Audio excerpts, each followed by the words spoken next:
want to get a news update, my brother Tunto Spoon. You want to know what is happening, Moravia Tunto Spoon. Politicians want to make their decision, just Tunto Spoon. You want to know what's happening in the ministry, Tunto Spoon. Yeah, Tunto Spoon. Yeah, Tunto Spoon.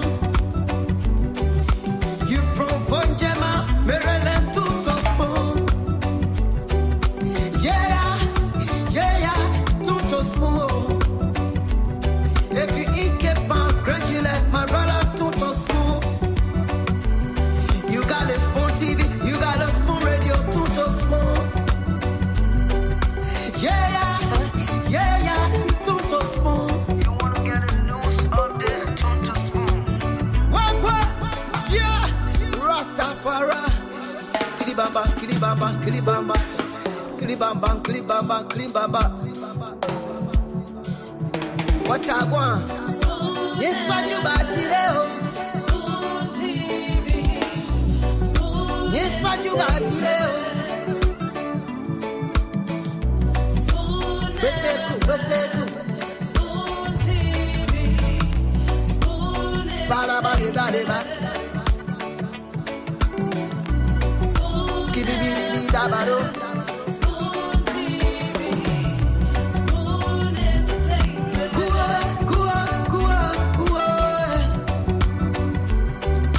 Bese kuwa, kudileo.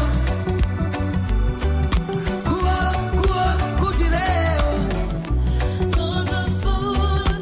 To get Yes, what you your information. Well, Tunto Spoon. To be yes, what you batileo. Spoon. Spoon Television. Yes, what you batileo.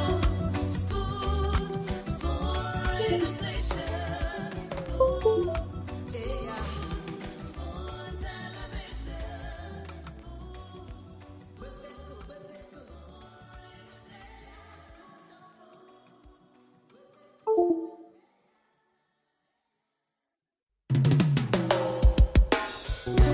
Yes, sir. A special one from the CEO, Stan coming with the spoon. And your boy, Friday the Southern Band. Charges on the beat. Tunto Spoon. To get your information. Tunto Spoon. To be part of our discussion. Spoon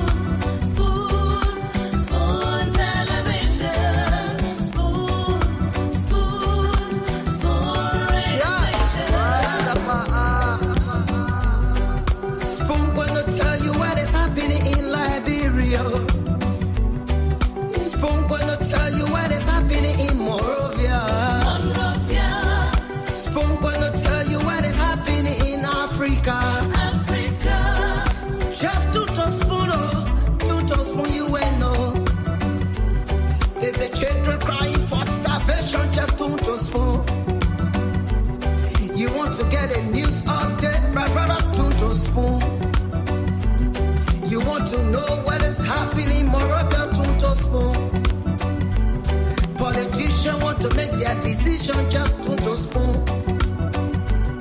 You want to know what's happening in the ministry, Tunto Spoon.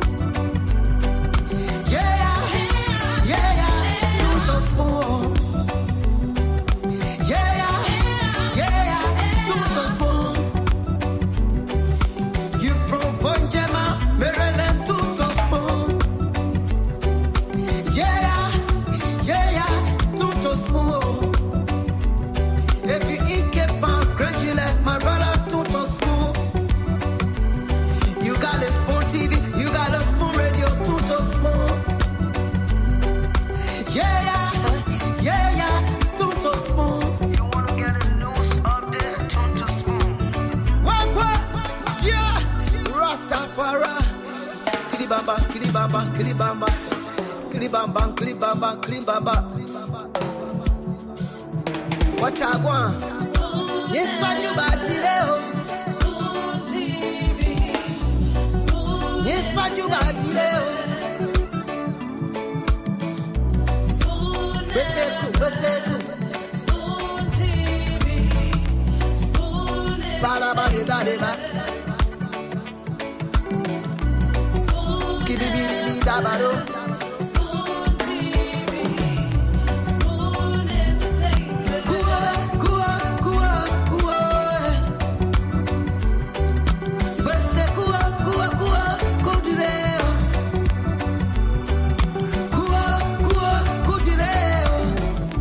Tons of spoon to get your information. Tons of spoon to be found. Spoon, spoon television. Spoon, spoon radio station. Okay, tune to Spoon to get your information, to get the best of information from Monrovia, Liberia. So, good evening, wherever you are and whatever you are doing. A pleasant welcome to another edition of the Spoon Talk right here on Spoon FM 107.5 megahertz, Fabric 101.1 megahertz, as well as our various social media platforms here this evening.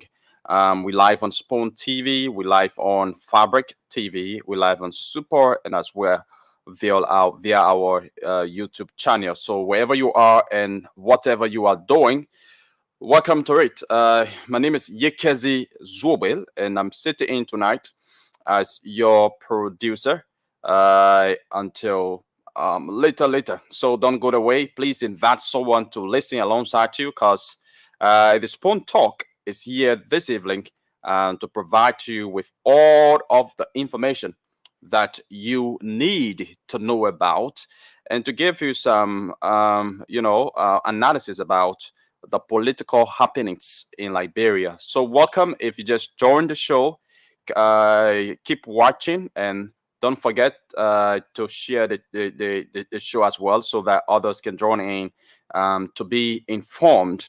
And talking about information, as you may know, today is election day in Nimba County, where the senatorial by-election is went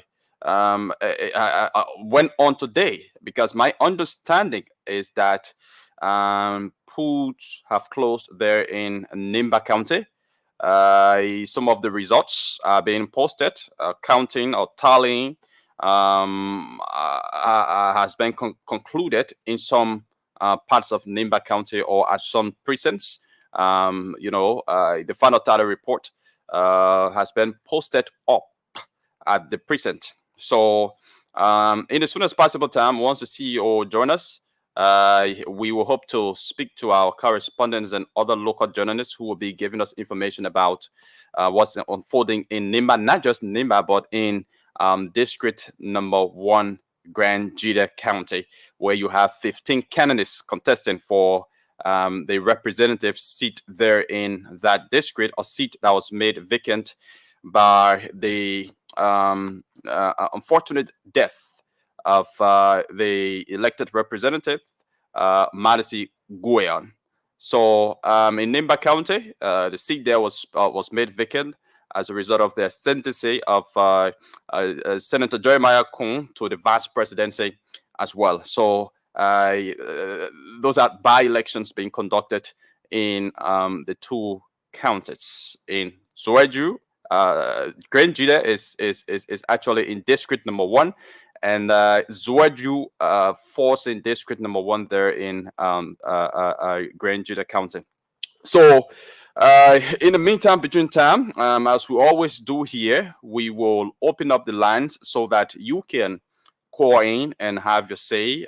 What have you got on your mind to share with Liberians, to share with the public this evening? So far, we've not gotten any negative result, any bad results from the by-elections in the two counties. We've not gotten any, report of violence. Yep. We've not gotten any report of and any kind of bad report so far from the two counties. The process, according to our correspondents and local journalists there in Nimba and Grangeda counties went on smoothly and peacefully. And thanks to the citizens there of both counties for exhibiting discipline, for being peaceful during that process.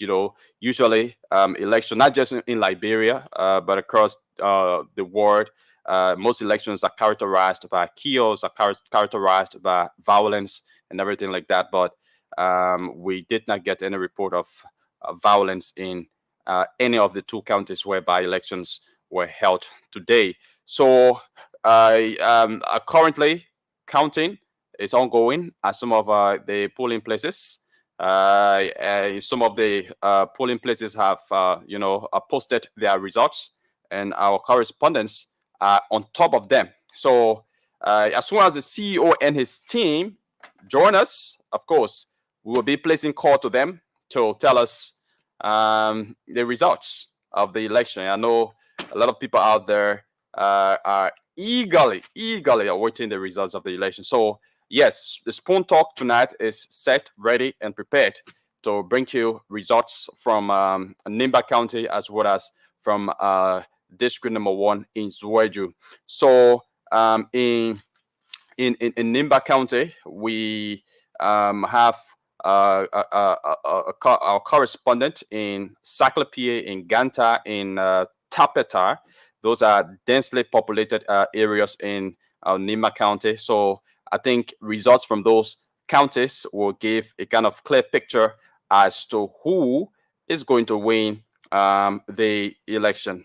Okay, so we have someone in Saklapie, like I said, Christopher Fan, our correspondent in Saklapie. We have Bob Quitty, who will be reporting for us tonight from Gumpa City, Nimba County. He's a local journalist based there.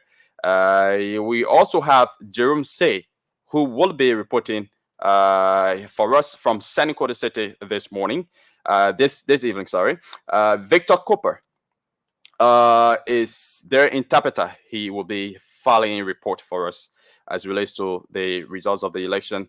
And Lord Fali is there in Zweju, District Number 1, and he will be giving us report as relates to the results of the election. So just keep watching. You want to also share the show for others to join in. But in the meantime, between time, folks, until we can await the arrival of the CEO and his team of panelists, let's try to open the lines, to take calls, to hear what's on your minds. I know a lot of people want to talk about the election today, even though there are other, trending issues in the country. But I know the election today, the by-election in Nimba and Grangeda County are the most talked about. But better still, I mean, you can call in and just tell us what's on your mind, whatever it is. But it should be something of, public concern. All right. So the numbers to call us on are 0777 77 1075, 0777 77 1075, 0555 1010 are the numbers to put you through this evening. Let's take more calls until the CEO and his team of panelists can join us. So let's go to the line and talk to this first person. Okay, we lost that person. Let's talk to this person. Hello, your name and where you join us from? Hello. Hello. Yeah, how you doing? I'm good. How yourself? Yeah, but the result getting from Nima is very bad for the Prince Joseph Kennedy. Okay, so yeah, they should want the result I was getting there. Part of Prince Joseph Kennedy. Yeah, shortly we'll be getting official results from there. We'll be connecting with our correspondents to give us official results. Not official. All right, official results. All right. Thank you. Okay. Let's talk to this person. Hello. Yeah, hello. Your name and where you join us from? I join you from Kakata. My name is Malapu Gizi. Malapu, let's hear you. The thing in my mind is that we voted for that our president. We lost mine. So Okay. people hammocking is really hurting some of us. La who hamoking so? The people that hammocking is the people there who are they were first leading the country here, but now they are not leading the country, but they want to be talking about the particular government thing. They get joining inside every day and then. Oh, you mean the CDC people? Yes. Okay. How they hamoking now? They hammocking because the team and what the national be talking about, why they're talking, because when they listen to some of the station, you can hear people causing the party, you can hear people talking this and that about him. Oh, okay. Okay. So So that's why you say that they hammocking him. But the papi that president now. So people will talk to him, people will criticize him, people who don't feel good about the way he's running the country, they will definitely talk to him. So you see that as a bad thing? Oh, okay. We lost our mother. All right. Okay, but the numbers are 0777 1075 1075. Let's talk to this person. Hello, your name and where you join us from. Hello. Good evening. Let's hear you. I'm Claudius and I joined from the studio Israel. Okay, Claudius, let's hear you. Yeah, so I'm a motorcyclist, and with the recent status discussion about the no-go zone enforcement of motorcycle plan in the main street, I spoke outside tonight. We want to speak to Big Brother Dwalu. I beg you, when Dwalu come on, if you let Dwalu in that, yes, speak to him. We are just 2 in numbers, and at least we are 4 this time to have a little audience with him. Thank you. Okay. All right. Let's talk to another person. Hello, your name and where you join us from. Hello, my name is Kutis for recording from FBS from the. Let's hear you. We're waiting to hear the result at the back of this and what will happen of the Okay. Yeah, we are all waiting. We are all waiting to hear the results from that. Okay, thank you. Hello, your name and where you join us from. Hello. Yeah, I'm good. How are you? I'm good. All right, let's hear you. You speak with Emmanuel Davis or cover me up for me. Emmanuel David, go ahead. Yeah. The most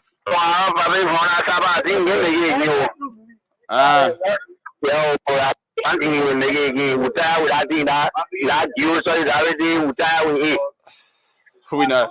Okay, thank you. Anyways, let's talk to another person here. Good evening. Hello, buddy, how you doing? I'm good. You are speaking with Blama S. Bauer, one of the cyclists. Blama, let's hear you. Yeah, bro. The no-go zone they are talking about, number 1, and number 2, they're talking about the Cambo, because I'm one of the gas sellers also, which is the Cambo. Really, we are not against it, because some of all, we happy of the, or they just happy of what the papi are doing.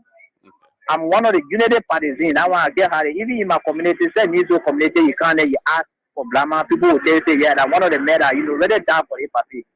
But we are currently appealing to the papi. It will not be and your peace get all time, because at the the job that some of us are doing right now, we don't have no any other job to do. Besides the gas selling and the motor stuff and the motor about what we're running. We are not against it. We rather, we just want to appeal to the papi. We agree on it that we're ready to move on the street. But right now, if your move take off on the street, brother, there's no any way we can do. But we don't want to be the other people. They got other street corners that you guys can still run when you leave the main street. Hello? Yeah, they're not putting stuff for you to you from running your back. All right, they're only telling you don't go this particular location. Don't plow through the principal street from ERWA Junction all the way to Central Monrovia. From Central Monrovia to Freeport. Don't plow those regions. But all the other areas you in the various communities, you can plow the streets there. Okay. Thank you. So, thank you. Okay. Thanks for joining. All right. Let's talk to another person here. Hello, your name and where you join us from? Oh, I'm sorry. Your line is very bad. Let's talk to another person here. Hello. Hello, Your name and where you join us from? my name is Johnson calling from Fourth Street. Okay, let's hear you. My concern is I'm a motorcycle. One day, mountain man, we ride out motorcycle, but it's saying I came today while we hear on the news. I motorcycle want to get out of sound, we have to run away the police to put no go zoom down. And I'm going down where I'm going to get now. We'll be there, we'll get a hard time. So that my concern. You want to do I appreciate this last time. So I want to do Okay. Thank you. Thanks for calling. Okay. Let's talk to this other person. Hello. Hello. Your name and where you join us from? Yeah, this is Josephus. We're calling from Nimba in Nimba. Josephus, let's hear you. Yeah, thank you. Everyone, come on. This is not era. We struggle. Go ahead. Yeah, come on, we struggle hard and we struggle for our life. We pay raise, we fight years down and get to protect this human back in this country. If they tell us today, no go soon, we will manage to bear it.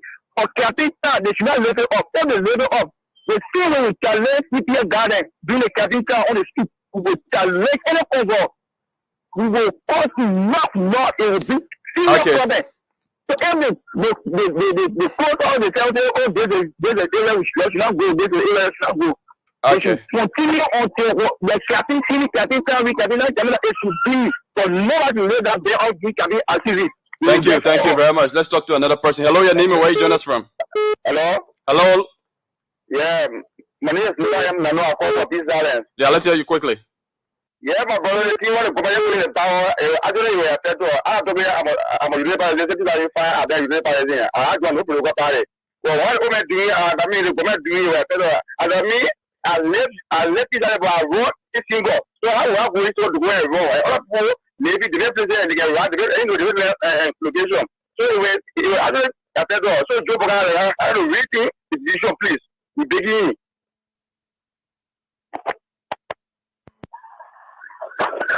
Hello? Hello? Yeah, this is Kubita calling from Labasi. Yeah, people, I heard on you that who can pay the motorcycle for on the so, we the right motorcycle for majority we have military partisan and during the period of election the vision was now running now telling us that when we get we take the party on the field on the in the power and at the end of the day they pay us on the street.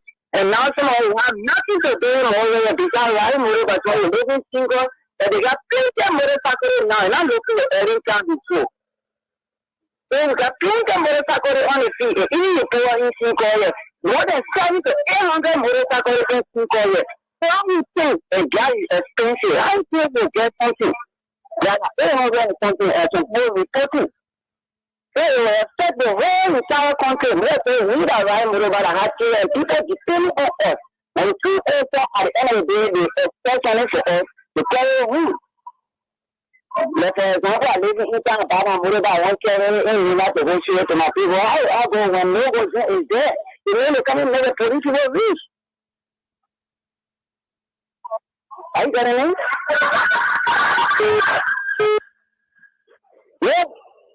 Yeah, I'm saying that we all trying to appeal to the government and the federal because right now we have no enforcement now to do. And while we are doing the hustle, we are doing that. The only hustle we depend on since early time up to now. Everything was on the new and at the end of the day, they were poor on the new. So right now, if people are putting logos on that, it will embarrass our own generation. Because there is no job out there to go to school. Can you imagine more than 500 motorcycles living in Finko alone? They go in class and go really the go hustle. So if 500 motorcycles in Finko is wrong, how much you think they will get, guys? 800. How much you think they will get before they feed at them, before they stand at them in school, before they give us their money, before they pack up for the next day?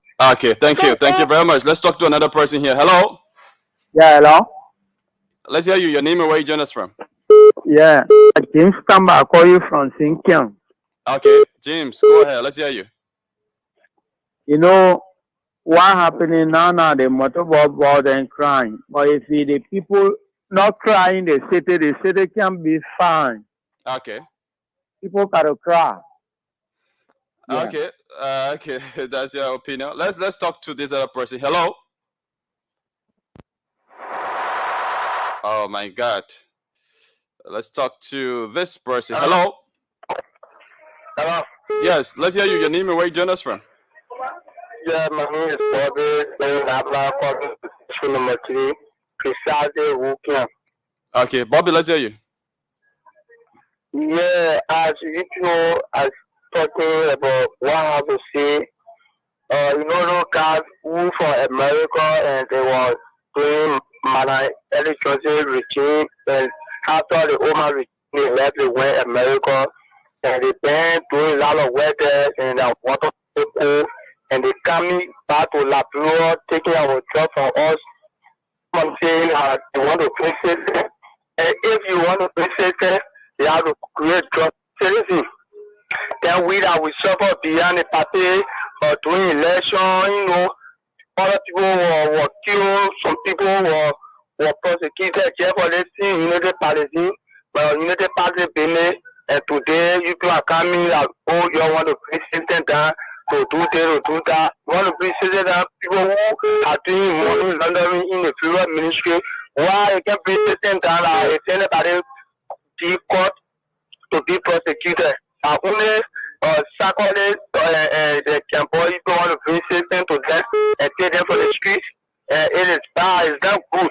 For me, if they do so, we then die for the party and the party are to power today and they want to go against us. And when they go against us, we ourselves will get ready for them and we go against one another. That's what I have to say tonight. Thank you. Let's hear from another person. Hello. Hello. Hello. Let's hear you quickly. My name is Peters. I came from FKD Boulevard Church. Go ahead. Okay. And what no good thing. They no good thing what I'm talking about. What do you want to do talking about? I want to do is a criminal that the man have found back in this country that the man have found powerful that would arrest someone back in a carry it. That the man that someone tell no good thing there'll be a criminal race in this country. Okay. Thank you very much. So, folks, if you just joined us, this is a Spoon Talk. We will be joined by the CEO very, very shortly to bring you results from the county, specifically Nimba County and Grand Jida County, whereby elections went on today and counting is currently happening. I'm seeing Connor Gray in the back, as well as Dr. Richardson. I don't know, Dr. Richardson, we are not actually seeing you. There should be a problem from your end. We are not seeing you. Yeah. So I hope you can make some adjustment. Connor Gray, welcome to the show. Welcome, my brother. How are you today? I'm good. Good. So I see the big hoopla in your county, right? Is that your county, Nimba? Yeah, that's what counting. Yeah. So how's it going there? I mean, I've been out of touch 24 hours. So Okay. are we making progress there? Yeah. The election, the process went on peacefully. Counting began already. Some results have already been posted. Some tally sheets have already been posted. Some of the polling places are still counting. But we will shortly be joining our correspondent. As soon as the CEO comes on, we will be connecting with our various correspondents to give us results from Nimba County as well as from Zueju. Zueju? Yeah. Oh, I did not know. District number 1. Zueju falls in district number 1, Grand Jida County. So that's the representative position, the gentleman who lost. Yeah. It, right? Yeah. All right. Yeah. Well, elections are contentious always. and it costs us money as a nation. So we always hope, they're peaceful, because otherwise, any part of our country that is not in peace affects the entire republic. So our hope was that these elections, especially these municipal elections, uh, you know, uh, that they hold, that they become peaceful. Look, if you try and you didn't get it, try again. Most people have won election not on their first attempt. They tried so many times, and keep trying. You know. Yeah, So sure. yeah. And interestingly, in Grand Juda County, you got 15 candidates in the race. Yeah, in the race for representative. 15 candidates, Well, and it's a good thing when this many people are interested going into a place to represent their people. Look, it helps to shape society somehow because everybody will be trying to walk on the chalk line just to be seen as the person that can better or ably represent them, their people. And sometimes these elections or the intention to run thereof sometimes make people to shape their own behavior publicly, mm, in their personal lives as well. We're not there yet where people get penalized based on their actions. Sometimes one of our panelists always, bring that up and say they reward people who are doing the bad thing in Liberia. I don't believe that. Um, but we're driving towards that end gradually, where people will be rewarded based on their good actions, not on their bad action. Yeah. yeah, sure. And what is interesting about the election there in Grand Juda District Number One is that two of the candidates are relatives to the late Representative Madison Guyon. We were told by a local journalist there this morning that his son is contesting in the race. His wife is there. His COS, former COS, Hmm. is also contesting in the race. So we look forward to see how the result will be like. When our reporter reported earlier on this morning, he said there was this reluctance when it comes to turnout by citizens of District Number One, because a lot of them feel that there's like too much of greed. Having relatives in the election instead of just maybe sitting on a round table and maybe featuring one candidate in the race, but everybody kind of like seeking their own interest. According to our a local journalist there this morning, is causing some reluctance, and a lot of citizens have had problem with that. But yet, then still, people turn out, though the turnout wasn't encouraging, but people turn out still to cast their ballot. And the poll started at 8 o'clock this morning and at 6 o'clock. Already, we are getting report that tally sheets are up at some of the polling places. So we just with the CEO once he comes on, we start connecting with some of our correspondents to give us results from there. But from what we are getting from Nimba County, from what our correspondents are telling us, is that Nyantwa is in a good position. Okay. Well, you saw the look. The reason we put everything into election is that people may not feel entitled, that it is their clan's right to be the next leader. It is this district right to be the next leader. And Grand Juda is replete with a number of ethnic division. Not that, but that's the nature of them. They love to compete against each other when it comes to position. I'm not from there, but I had vast experience serving the army. with Okay. number of them, and there's splinter groups within the ethnic division. And so it's a good thing to contend for position, so that nobody feels they're entitled. Madison Guayan, his son, are equally, you know, entitled based on the constitution to run for position. I know people may not like it, but that's how it is. You know, that's what politics is all about. Mm. Dr. Richardson, welcome. What's going on? Okay, welcome. I feel like I'm in Liberia today. What happened? It I looked was, like things are not holding up together. I saw you were struggling to come on. yeah, I don't even know. I never had this problem before. Welcome. I mean, this issue about network, sometimes it fluctuates from state to state. I think when they're changing some of this infrastructure, network infrastructure, internet infrastructure. So I had my own experiences. Hmm. My carrier, I think, was changing from one set of, to modernize the system.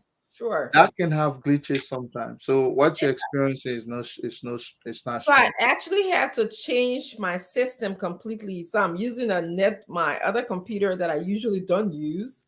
So I put the other ones down, and I don't even know. But anyway, I'm glad to be here today.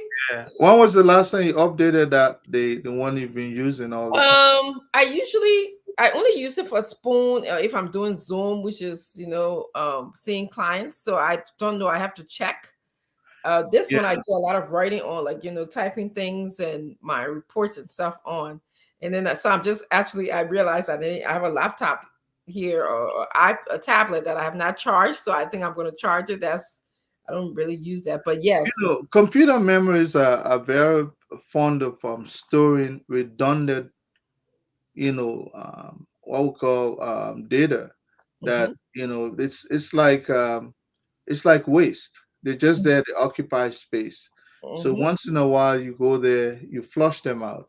You know, Yes. and if you don't do that, then it takes up the space and it stalls the computer gradually until it gets to a certain point where it's unbearable.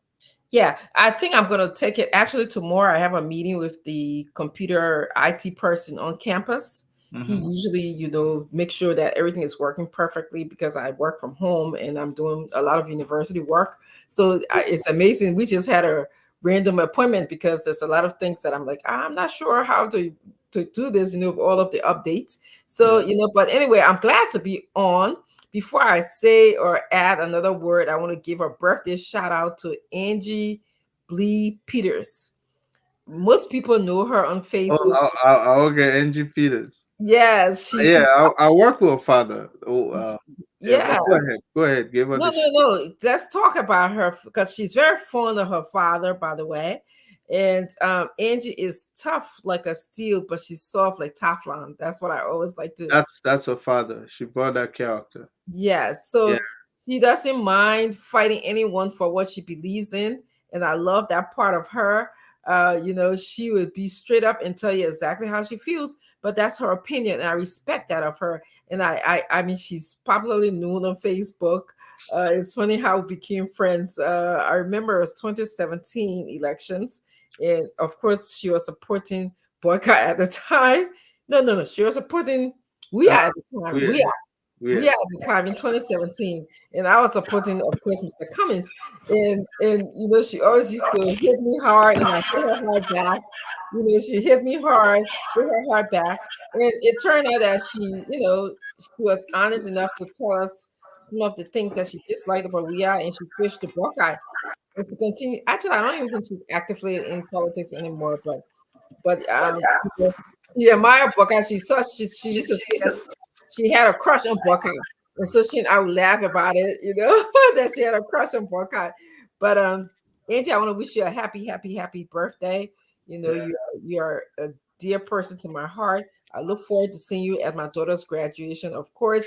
And she cooks the best bitter leaf ever. She usually sends that to me or bring that over. So happy birthday. And know that Spoon family loves you. Well, talking about Angie today, actually, it's my wife's birthday, so Oh, that's true. Today's I Thursday. might be, yeah, I might be leaving early. So I know Stanton will not like that idea, but hey, Which one? Happy birthday to your wife. Which idea for you to leave early? I'm going to leave early. No, man. I didn't expect you on because it's your wife's birthday. I saw the pictures and your announcement on Facebook, so I thought you were going to be off. I Yeah. do believe that it would be important that you go there, No, appreciate her, we take care. We take care. But it's good that you're I'm on. a family man, my brother. Yeah, I Yes. know. It's good Happy that you're birthday on. to your wife. Yeah. You want to say happy birthday to which one? Which one? Oh Which Lord. one? This is exactly why I was trying to tell you. I thought that's what you're gonna say, the part that you Man, just No, I'm no, not. I'm listen, not a listen. bigamist or a polygamist, No, man. no, listen. I just want to know. I want to know whether it's the current one or the one you left back home. oh Which my one? goodness. Hey, Center. listen. Center, man. I've only been married once, and Okay. I don't hope to repeat that action. Tradition, traditional wedding candle. Oh my goodness. Oh, man, When a woman stay with you for more than 10 years, a candle. my brother even maintain one woman is it's such a hard You want to say happy birthday to Mistress Madame Gray? I met her before, Dr. yeah, Richardson.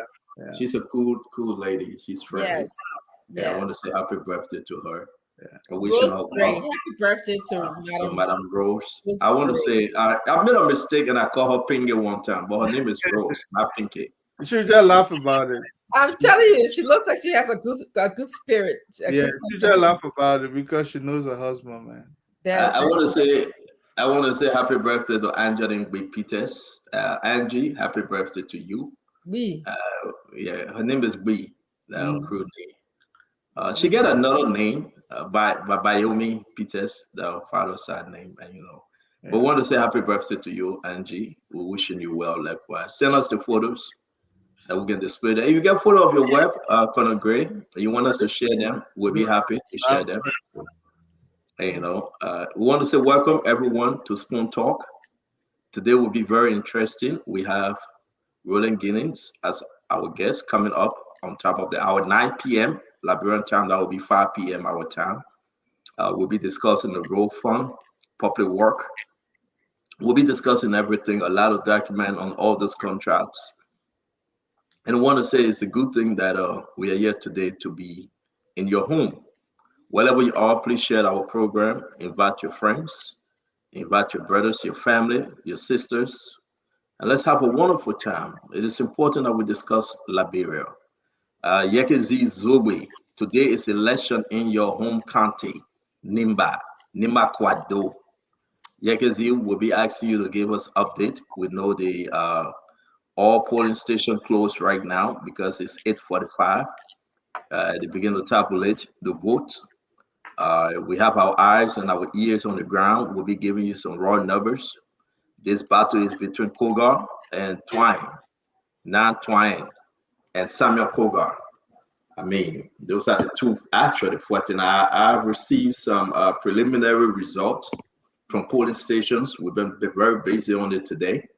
Well, anybody can win. It's too close to call right now. It's too close to call. But what our folks are gathering, I can tell you that Nimba County is too close to call. We're still waiting for information from Grand Jida County for the representative race. But we've been very, very busy with Nimba. So Yekezi will give us update how many district we are talking about, how many polling station. It's all on the National Election website. But you know what we do here on Spoon? We go above and beyond because we want to be first. We want to be on top. So we will give the National Election Commission the chance to do their work, but we'll give you unofficial result. Okay, we'll share some of the voting areas, the preliminary result. We'll share with you. Whosoever win, this is our political showmanship. Unity Party or CDC. Seriously, that's my take. So what we said, just listen for the Spoon. You'll enjoy it. Before you say something, Yekazi, yeah, you know what? Let's just come to you. Give us update. What's going on right now? What are you hearing? Because you are our contact person to the contacts. So give us an overview. We are not going through the numbers yet, but give us an overview. What's the feeling right now in Nimba County? Well, in Nimba County, the correspondents I've been speaking to and other local journalists who have been, visiting various polling places, according to what I'm hearing. Like you said rightly, they are saying that the races between the Unity Party candidate and that of the PUP candidate, Samuel Koga, and that of Nyan Troyen. But in Ganta, I spoke with the correspondent there, and he told me that the Unity Party candidate Yan Twai is in a better position. We cannot go in the numbers. Just give us overview. I know that it's over because when we start getting the raw data, we're going to display it. So I don't want to risk and hope later on then people say we're giving. So just give us the overview. Give us the people are in Zico right now that we say, in North Panton, they are in Zico. What was the turnout like? Let's talk about that.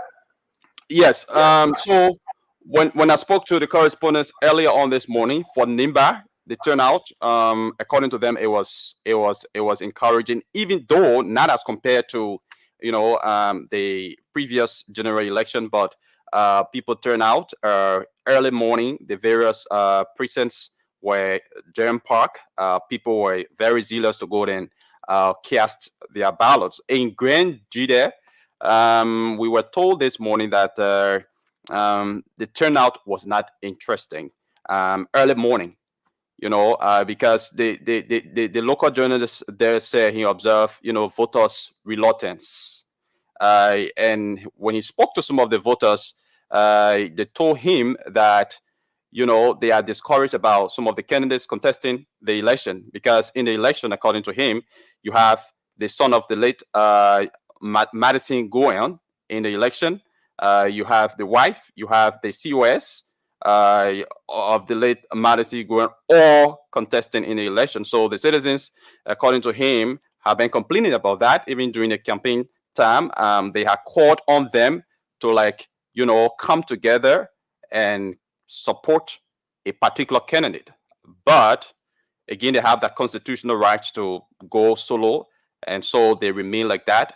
And because of that, a lot of the citizens feel that most of the people in the race, are seeking their own interest. They are not seeking the interest of, the people. So there was some bit of voters' reluctance. But when I spoke to him this evening, he said the turnout was better compared to the morning hours.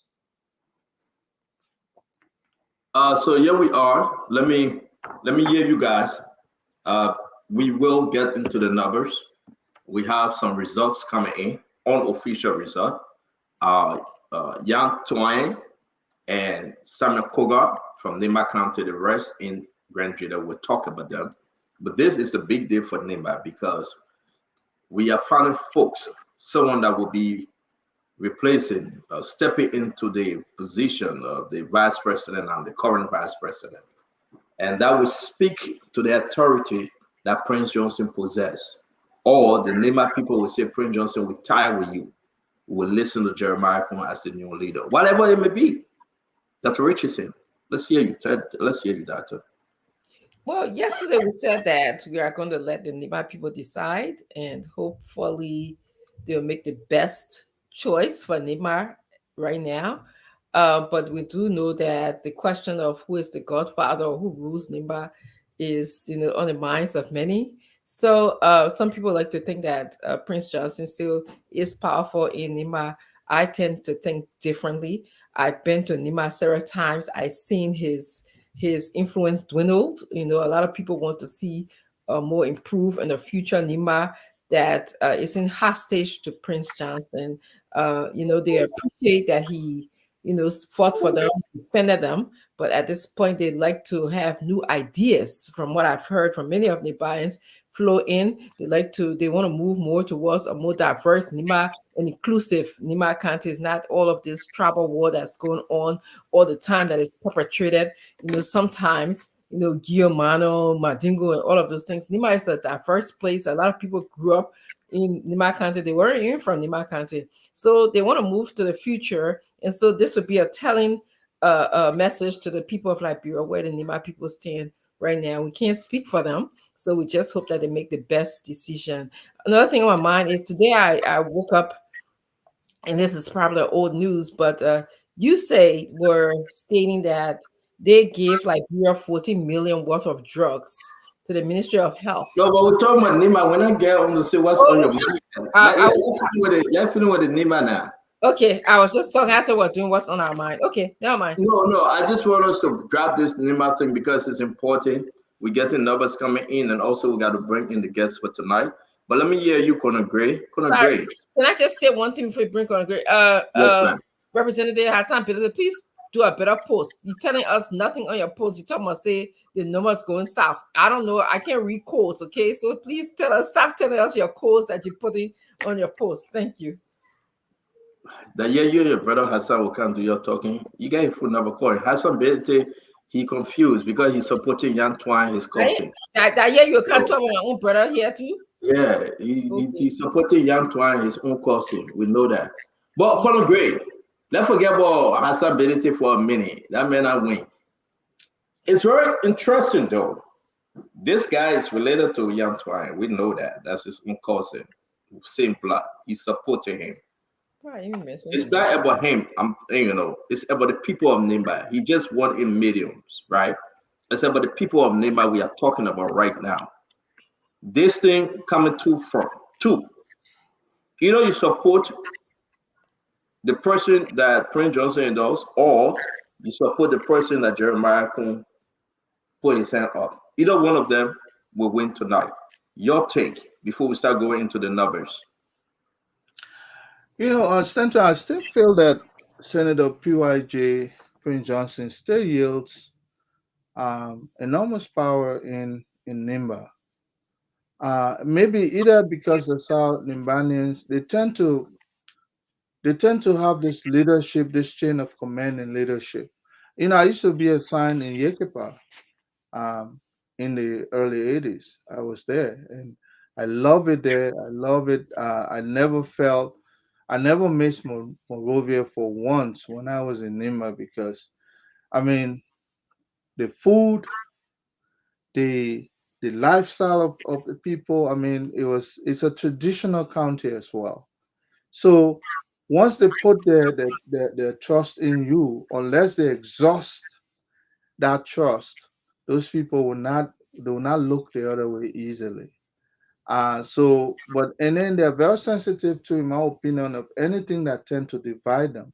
They know how to rally behind one person, and so I think whoever Prince Johnson cast his vote for, that individual may have some grounds to stand on. That's how I see it. I could be wrong, but I don't know recent Nimba County, whether they've shifted, that cultural affinity for one leader, one person that will represent their interests. I don't know if they have shifted, but otherwise, if Prince Johnson supports one person, that person has a clout, and I would say that's a good thing.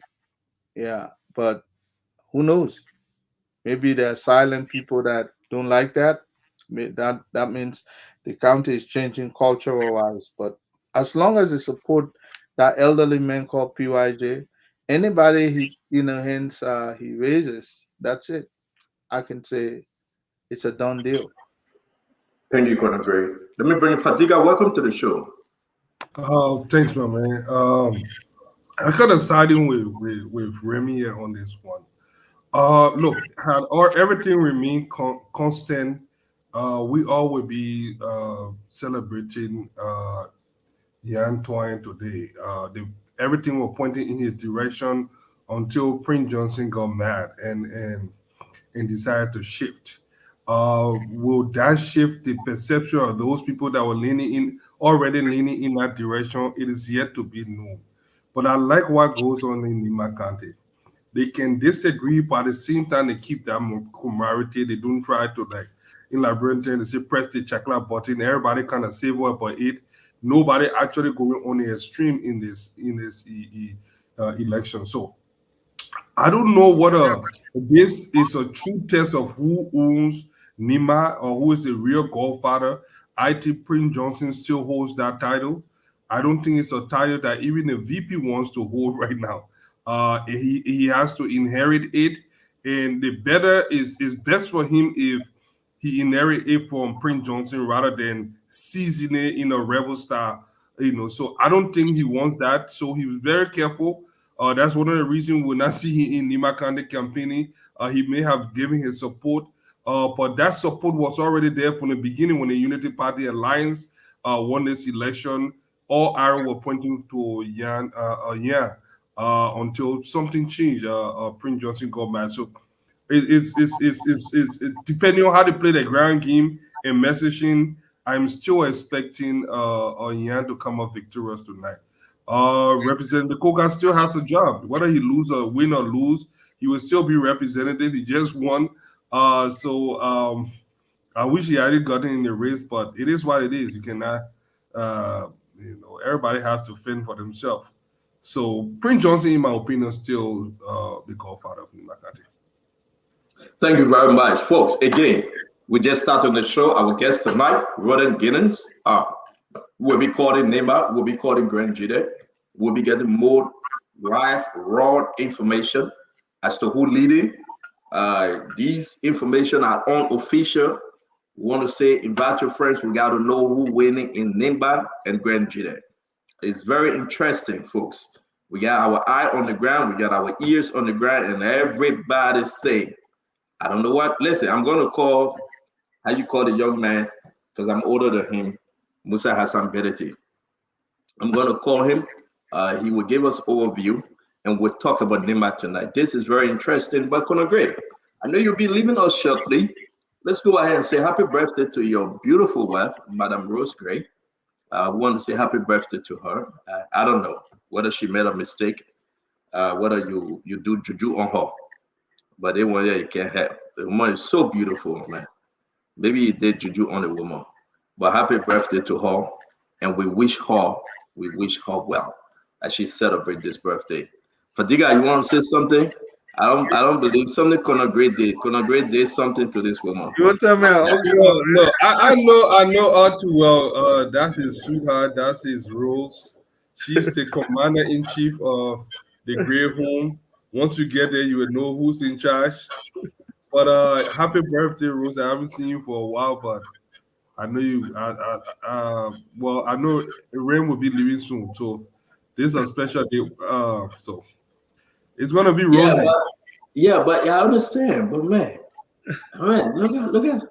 Man, for the woman to go behind Conor Gray, That's gonna be jealous, man. Anyway, I'm gonna leave that one, but I have to ask a question on what she see in Gray. So, but anyway,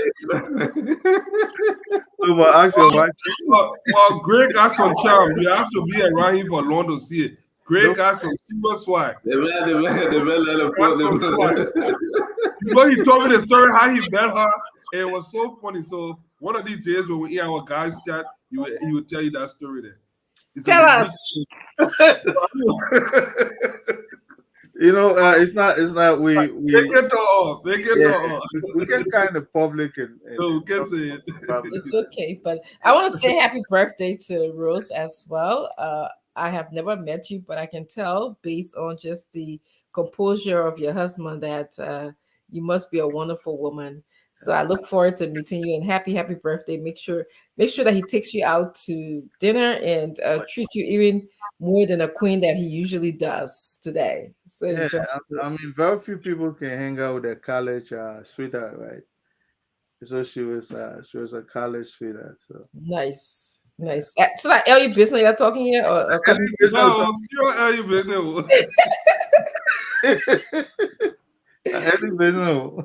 Nobody can pull for there. Nobody can pull for that any business. Yes. We're in this business where our voices are out there, our faces are out there, but when you can have a spouse who's very supportive of you and allow you to the time to come and talk for the Liberian people, it's such a blessing that there's somebody you can go home to and have these, other outside of politics discussion or maybe inside of politics discussion. So I can tell she's a wonderful, wonderful woman. She is very wonderful. I mean, um, she's the type that will take up initiative for anybody. If you're having a program, you call her. She alone will be there working Oh, towards the success. Yeah. So she thank got some history of working with people who did not even expect that side of her, but she's a sweetheart, a That's good. very beautiful soul. Yes. Very good. That's Yeah. good. Well, I don't know where Spencer went with the he's probably in the back talking to our guests. Yeah. But we're on the issue of the elections in Nimba and Grand Jita. Um, you know, and we all have our different opinion. We just hope that the Nima people win. That's the greatest hope that we all have here. We hope that you guys make the best decision for Nimba and the people of Grand Chita. We hope that the people of Grand Chita win. I find it interesting that the son and the wife, all of them will be in the race together in Grand Chita. I think that it's a bit confusing for the voters, even if you're going to vote with sentiment, who do you vote for? But I guess the messages that either candidates have should resonate with different groups of people. So, but I don't know, what are you guys thinking about having a wife and a son in the race in Grand Jita? Well, I You know, did. okay, Go ahead. Go ahead. Lord. Go ahead. granted, there has a very interesting ethnic politicking. They there's no country where the clan system is so perverse than Granjide. When I served with Granjidian, I was surprised to hear the number of smaller divisions they have among themselves. I'm a Bobo. I'm a I'm from Upper Change. Hill. Yeah, I mean This one. that clan system is very solidified. I wish we can have Gibson tonight, Gibson Chill. But Mhm, it's an interesting place. Maybe the wife comes from a different clan mhm, than the husband or the son, whoever. And so, mhm. but everybody tends to stand with their clan, Yeah. and then they protect each other together as a county. But when Mhm. it comes within, it's a very divisive system, the clan system, because everybody thinks their clan is superior than the Mhm. other. Could So agree. You make a great point. You make a great point. always this infighting among themselves. Yeah, and Uh, your point sort of highlights the diversity that we have in Liberia that we sometimes don't speak about. But yes, yeah. I've seen that. I've heard that before. I want to welcome Sam Jackson, Uncle Sam, commonly known to us here as Uncle Sam. I hope that's a turn of endearment. So I hope you don't take it. I fully accept it. I love it. Okay, And Queen Francine, how are you, man? I'm doing well. Thank you. Thank you so Great, much. great. Stanton, take back the show. I have someone wanted to say something, but you can. Yeah, welcome to see. Yankees, upload them. I'm sending you the information. Try to upload them, Okay, all right. please. We are sure. And I see that Roland Gillums is he's setting up to come on. We will be in and out. We got to talk about Nimba. I beg you, Yakazi. The results, the result, Lenny. Uh, I cannot give any result now. Those results are unofficial. The full result will be given by the National Election Commission, like we always did. But it's Laney. I don't know. Maybe that's why you call him Musa Hassan Bedete say is going soft. What we're seeing, results we're getting from the tally sheets, it's leaning in one direction massively. Whether this is just one precinct, one polling station, I cannot say. I have so many in the Senate record of count. electoral district. Number 1 put in place. Number 4, Yenin High School, and we have all the results, and that's what makes it going to be interesting. But I can say to you, right, at some point it was too close to call, but some area is moving massively in one direction. You know, Nimba is a big county, so when just not take 1 or 2, we will wait to make full adjustment of the numbers, and we will give some unofficial results tonight. But it's leaning massively. And also, Yekezi, I believe that Damo share with you those documents. Can you also share the first document, not the polling results?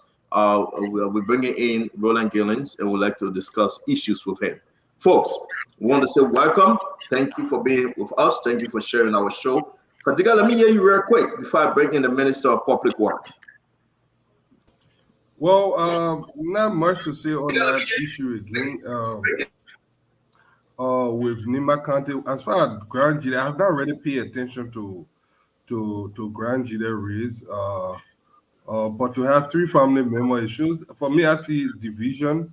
Probably it's a political strategy. I don't know, but it's kind of weird that you have 3 family members in the race. But most, the whole nation is mainly focused in Nimba right now because it tends to be a larger population, and you all know you cannot be president for Liberia if you don't win Nimba County. So I think more people pay attention to Nimba than those smaller populated counties. But I look forward to see the result. I wouldn't be surprised whoever comes victorious. I know it's between Koga and Foy. Whoever comes out victorious, I will not be surprised. Well, listen, for Nimba, listen, either candidate would be best to represent Nimba. That's my take. Yeah. Sam been there for a while as representative.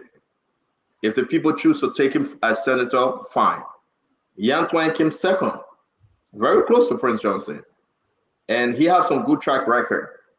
So if the people say we want Yan Twain for now, they can battle it later. That's fine.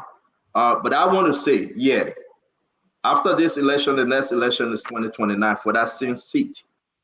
For that very same seat, the next election will be 2029. So either or, the people of Nimba have decided, and the numbers that I'm looking at is moving in one direction massively.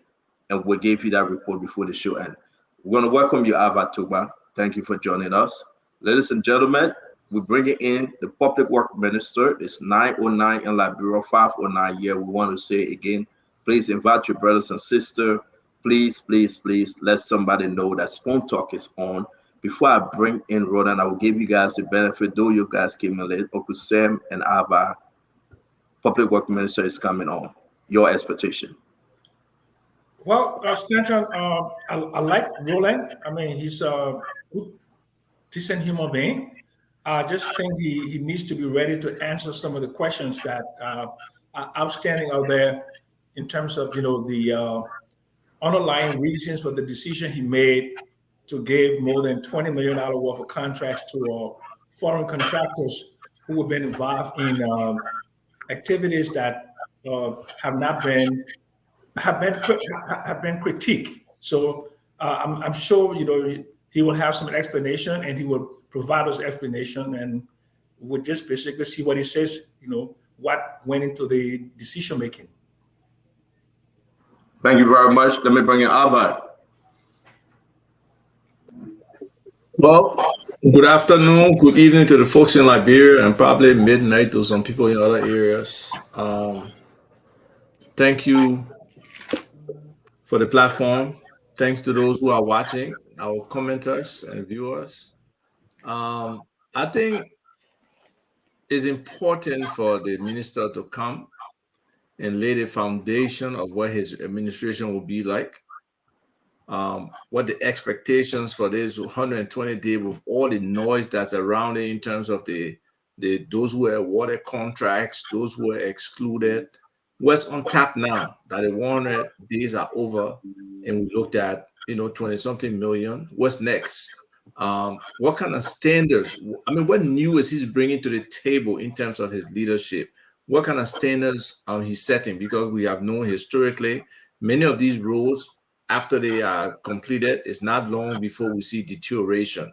So what kind of inspection system is he using? What kind of quality control is he using? So all of these questions we are asking, the whole project delivery process, what is he, what can we expect from him that we can, when a road is finished, we can look at and say, yes, under the Giddens administration, this road was completed, this public structure was completed, X, Y, Z. So there are a lot of questions for him to answer. Hopefully he will be prepared to give us a blueprint and an accounting of what has happened in the recent past. Thank you very much. So folks, there you have it again. Please share our program. Everyone here on set, just go on your Facebook pages and just share the show. Spoon Talk is on. Let's invite to the program right now. And don't forget, Wednesday, tomorrow, we're going to be having Councilor James Verdell. The LACC saying Councilor Verdell share George Manawia asset declaration. He will be our guest tomorrow. On Thursday, we are bringing the police IG, Liberia National Police, Gregory Coleman. He will be our guest on Thursday based on the fact that the motorcyclists, the tricyclists, everything that is happening. We're going to be talking to Gregory Coleman, who is president in Nimba, trying to assess things between Nimba and Grand Judah. Folks, let's bring on to the show, Rhoda Giddens, Public Work Minister. Welcome to the show, Minister Giddens. Good to have you. Welcome to Spoon Talk. How about you mute yourself? Both he and Sam, they need to... Yeah, guys, let's do this. Yeah, no, we got it. Roland, can you make some adjustments? Well, I think I've done. I don't know. Hello? As I know.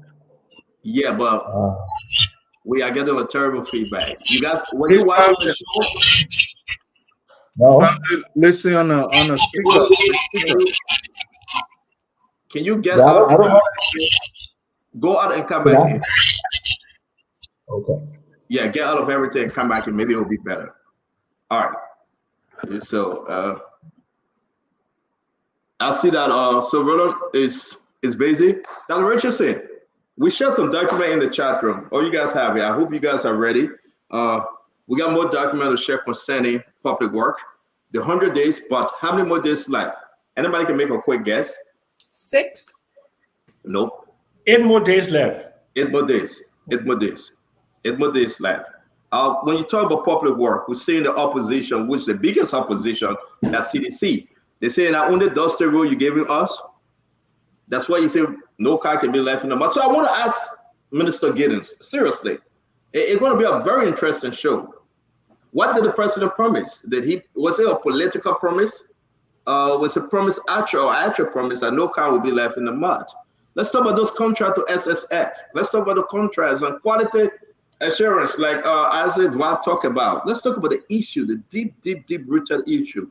Let's try Roland Giddens again and see maybe he's good at his time. Minister. Are you using your computer's mic or you using your earpiece? Yeah, using the earpiece. Can you join us from the computer, the audio? So yeah, let's start a little bit and see. Is that okay? Hello? Oh yes. I think you did something. That's good. Yes. I think you did something. Hello? Can you hear me? So maybe I'll have to. 1 minute. Let me use the speaker.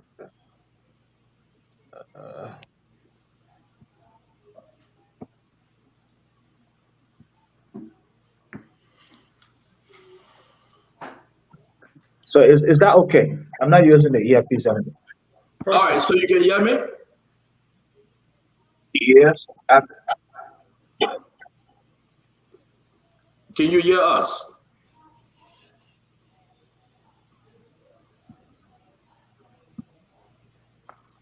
Yes. Hello?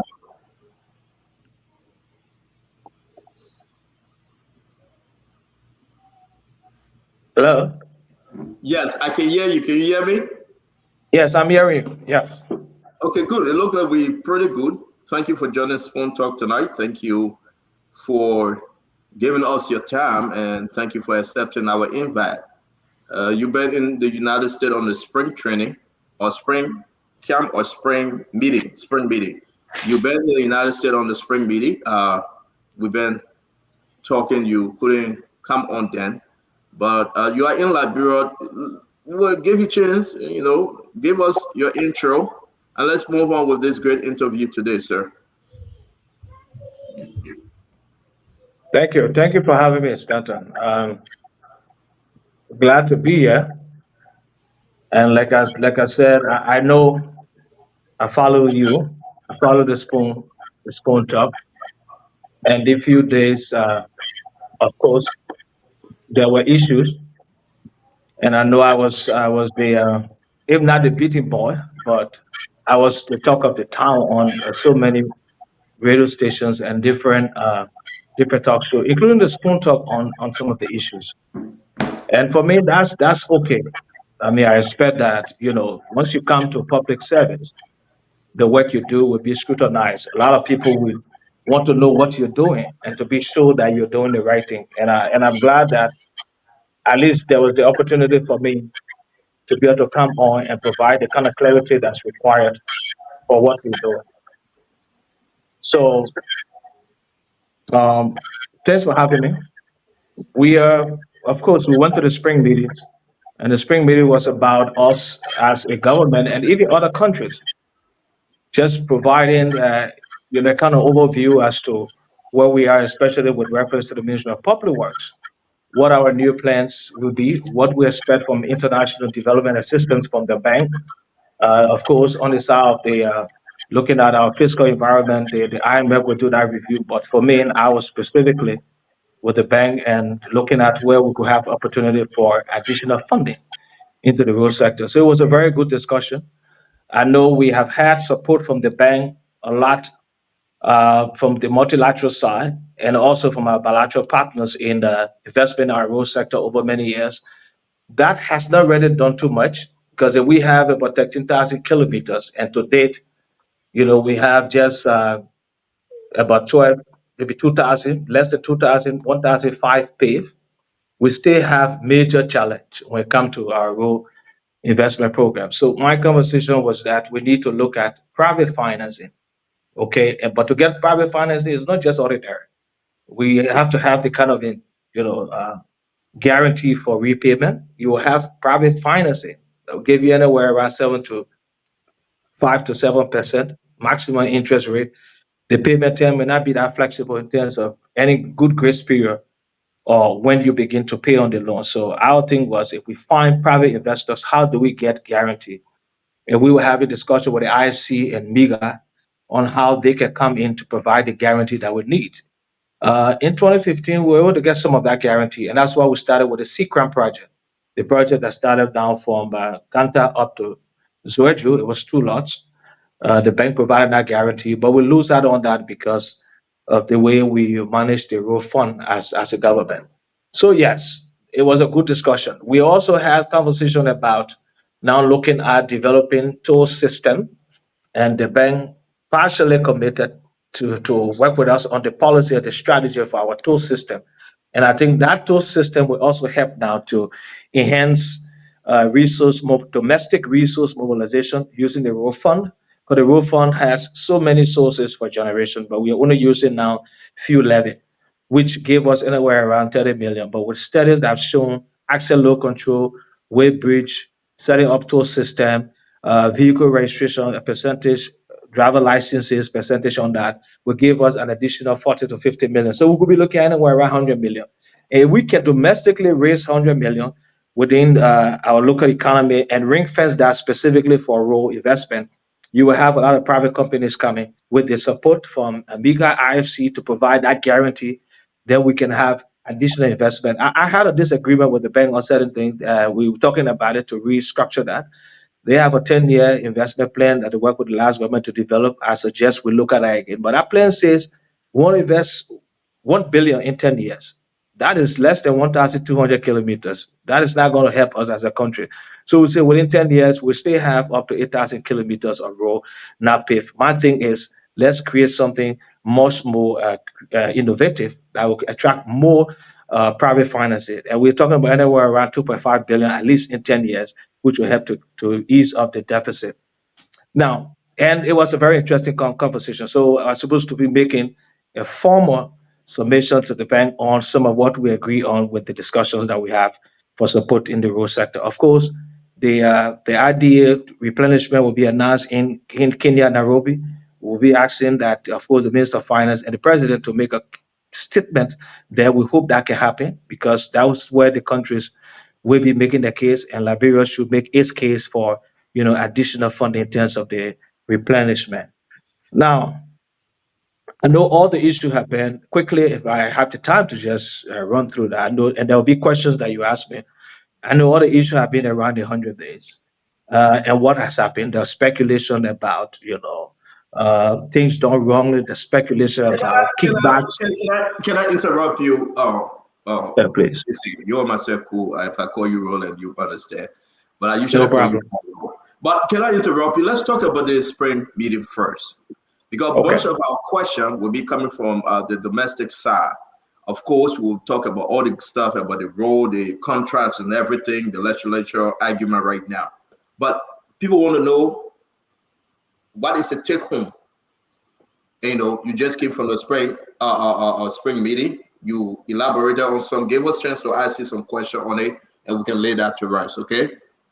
I want to start with Uncle Sam, because Uncle Sam, like one of the folks on this show that his argument is that what Roland taking home. You spend a week or 2 or 3. What is he taking home? Uncle Sam, come up with the first question. Yeah. It's not so much of what is, but Roland, first of all, congratulations on your appointment. I admire you a lot as a young man, with a lot of energy, and I hope and pray that you do well. Some of the questions that will be asked today, I'm sure you will have some good answers. There's no confrontation.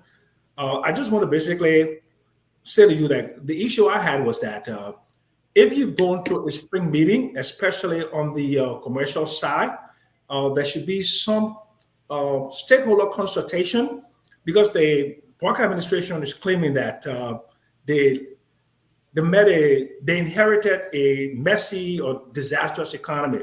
So I was just wondering what kind of consultation was done with the Liberian business support organizations. I mean, you may not know that, but like the Chamber of Commerce, Liberian Business Association, Fuller Business Association, Petty Traders, Liberian Marketing Association, and what kind of support the development finance institutions can give to private sector development in the country. So I was just wondering, because I didn't hear that. Maybe there was some consultation, and I was just wondering what kind of case was made to the Bretton Woods institutions and their associates on the need for private sector initiatives to retool, grow the Liberian economy, enhance growth, and all of that. Those are the concerns I had. Okay. I mean, I was just trying to be specific with roads. But again, I also have a lot of information because I work in the President Delivery Unit and was responsible for the energy portfolio. So I also have some information on energy. So there was a meeting, of course, the Minister of Finance led the delegation, and there was focus on private sector development. So we had several meetings. We had meetings with the IFC. The IFC has also committed to be able to support private sector in a way of creating the kind of energy that's required to spur growth, because we all know the growth constraints analysis suggests that roads and energy remains, the kind of constraint that have reduced or created barrier for the kind of growth that we expect out of what was done by the Millennium Challenge Corporation. And so through the IFC and with that support, we're going to have that project has been on for a while now. They're going to be investing in energy, specifically in the renewable energy, solar. And that will help to, of course, provide the kind of energy that's required to enhance what we have now. So there was that conversation about that. There was also conversation about support to small and medium enterprises. And the Minister of Finance laid that case specifically and said that, of course, the IFC is representing Liberia, but the IFC has not been doing too much to support small and medium enterprises. And one of the issues that was raised, again, has always been raised, is capacity building for small medium enterprises and access to capital. And so that also was spoken about for small medium enterprises. So if we look at it from the agriculture perspective, the Minister of Agriculture laid his point clean, and we had a clear roadmap on some of the issues. And I can also talk about what we did on road, because we all spoke on a different sector.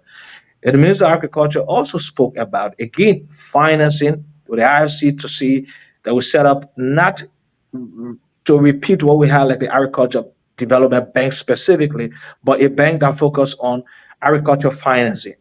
And I think that case, based on how it was presented, the IFC took interest in that, and there's supposed to be further conversation as to how now we can attract private finances into doing that. It's going to be like a PPP.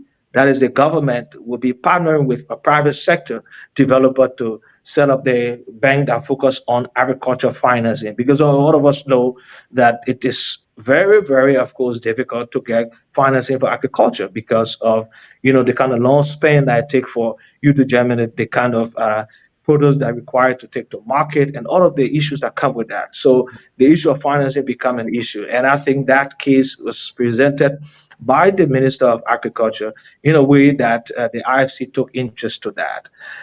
So on private sector development, the IFC was the focus at the bank. And these conversations were held. The Minister of Finance led that. And of course, like I said, energy was a focus because they believe that with increment in additional energy can also support the growth of small medium enterprises. That case was pushed by, of course, I spoke about energy on that also. The Minister of Finance highlighted the issue of small medium enterprises benefiting from their support in terms of capacity building and providing some kind of financing, whether a macro loan or to working with some of our commercial bank. And that's something that the IFC took interest in. Now, the commitment to finally get that, of course, there are a lot of other processes that we have to go through to get that done. So like I said, I spoke on the issue of role, and we presented our clear roadmap on the gaps in our investment and what we expect from the bank. So MIGA was our focus because MIGA provides the guarantee for this kind of big investment, infrastructure investment, specifically roads and energy. So they were keen on that because my conversation was, again, like I said, the financing we have for road was not sufficient. Roads and energy remain the binary screen in terms of investment for our economic growth. So we needed to focus on that. And I think the case was laid very well, led by the Minister of Finance, and all of us participated. There were also issues on support for education. The Minister of Education was there, and she also raised a lot of issues about what we need in terms of supporting education and manpower development. So yes, I would say that the results will come as quick as we are expecting. But like I said, the other replenishment is taking place in Nairobi on the 28th, and we are convincing the president as much as he can to be there because many countries will be there to push the case on the development agenda. And that whole agenda specifically comes set around arrest. And we hope that we can get the president to go together with the Minister of Finance to present our case for more support during the replenishment for international development assistance. Okay. Well, okay. From your answer, it's clear there was not a specific focus, a narrow focus.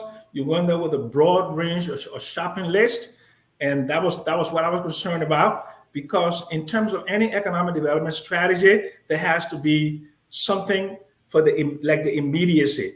What are some of the immediate challenges to the economy, and how can IMF, in terms of supporting balance of payment, and the World Bank supporting infrastructure development specifically? So if you had a consultation with Liberian stakeholders, you would know that one of the critical things that need to happen in Liberia right now is support to the banks, right? The only capitalization of the banks. They think about the undercapitalized bank with only $10 million as minimum capital, single obligor limit, $1 million, and so on and forth. Even with the Bro, let's go quick now, Uncle Sam. We got to let run me through just this finish. thing. Yeah, but I just wanted you to come in with 2 questions, and we Okay, can okay. discuss it. So Roland, so basically, I'm looking forward to you all, giving us a clear roadmap of some of the things that you're going to do in the immediate future that will require support from the multilaterals that can have a quick impact. Remember, in 2006, the IPRS, the 150-day action plan, and so on and so and so forth. So when we see that, we'll know that you guys have given a clear focus to the multilaterals on development for Liberia. But thank you for your answer, and I really appreciate that. Thank you so much. Thank you, Mr. Jackson. Dr. Richardson, do you have a question on the international side concerning the spring meeting? Yes. Thank you, Mr. Giddings, for coming here to clarify some of your views on the contribution that you are making to Liberia. So it's my understanding that the theme of the meeting was vision to impact. Can you speak to us about, you already said some of your vision is to put a toll booth in the country. That's what I heard you say, or multiple toll booths in the country. Where do you intend to put them? And what studies have you done to indicate that the areas in which you will put them would generate the funds that you intend to garner? Okay, so there are 2 corridors currently that we're looking to do the toll system on. So the corridor from RIA, or you say Cutting Tree to Pikiana, that corridor has been turned over long term to the government. We are doing maintenance on that corridor. There is, of course, a flow of traffic on that corridor up to Pikiana, up to the southeast. And so we have identified that as one of the corridor we're going to put toll system on. Also on the corridor from ERW Junction to the Guinean border, we done a preliminary study that have shown that we can do anywhere around 6 to 7 million. It was done by a private firm every year if we are able to set up system on that corridor, especially if we do 1. But if we are able to do 3, we can even do more than that, because the intent is to set up the toll system, 2 between Real Light to Banga, and 1 between Banga to Ganta. So if you have 3 toll systems on that corridor, we're able to generate even more than that annually, which will help to support the maintenance.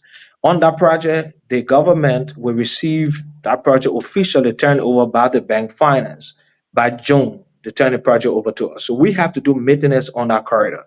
And to begin doing that, we need to increase what the road fund is able to generate. The law that created the road fund identifies several sources. Over the last 6 years, we've only been using fuel levy, which gave us anywhere around 30 million. So we are looking at now to open up the other potential. And like I said, vehicle registration, driver licenses, we're talking to the Minister of Transport about that to begin to put that into place. If not this year, going to start next year, or some part of the year, either half of the year or towards the last quarter. Then we're also looking at setting up the toll system, like I said. And that tool system is definitely going to, change the situation in terms of domestic resource mobilization for enhancing our development. But we also have future corridors. So on the RIA is in the future for us to do that on the road from Ganta up to Tapeta and up to Zueju. Don't forget, I will say this quickly, we have funding to pay from Ganta up to Zueju. Ganta, Saklipir, Tapeta, Toastan, Zueju. We have funding already to pave that. In the next 4 years, we could have the entire corridor paved up to Zueju. We are also anticipating putting 2 toll systems on that corridor, which is just between 225 kilometers. So yes, we're looking to do that, and I think that will enhance our capacity to raise a lot of resources domestically to do maintenance and to continue to do additional rehabilitation and improving our road network.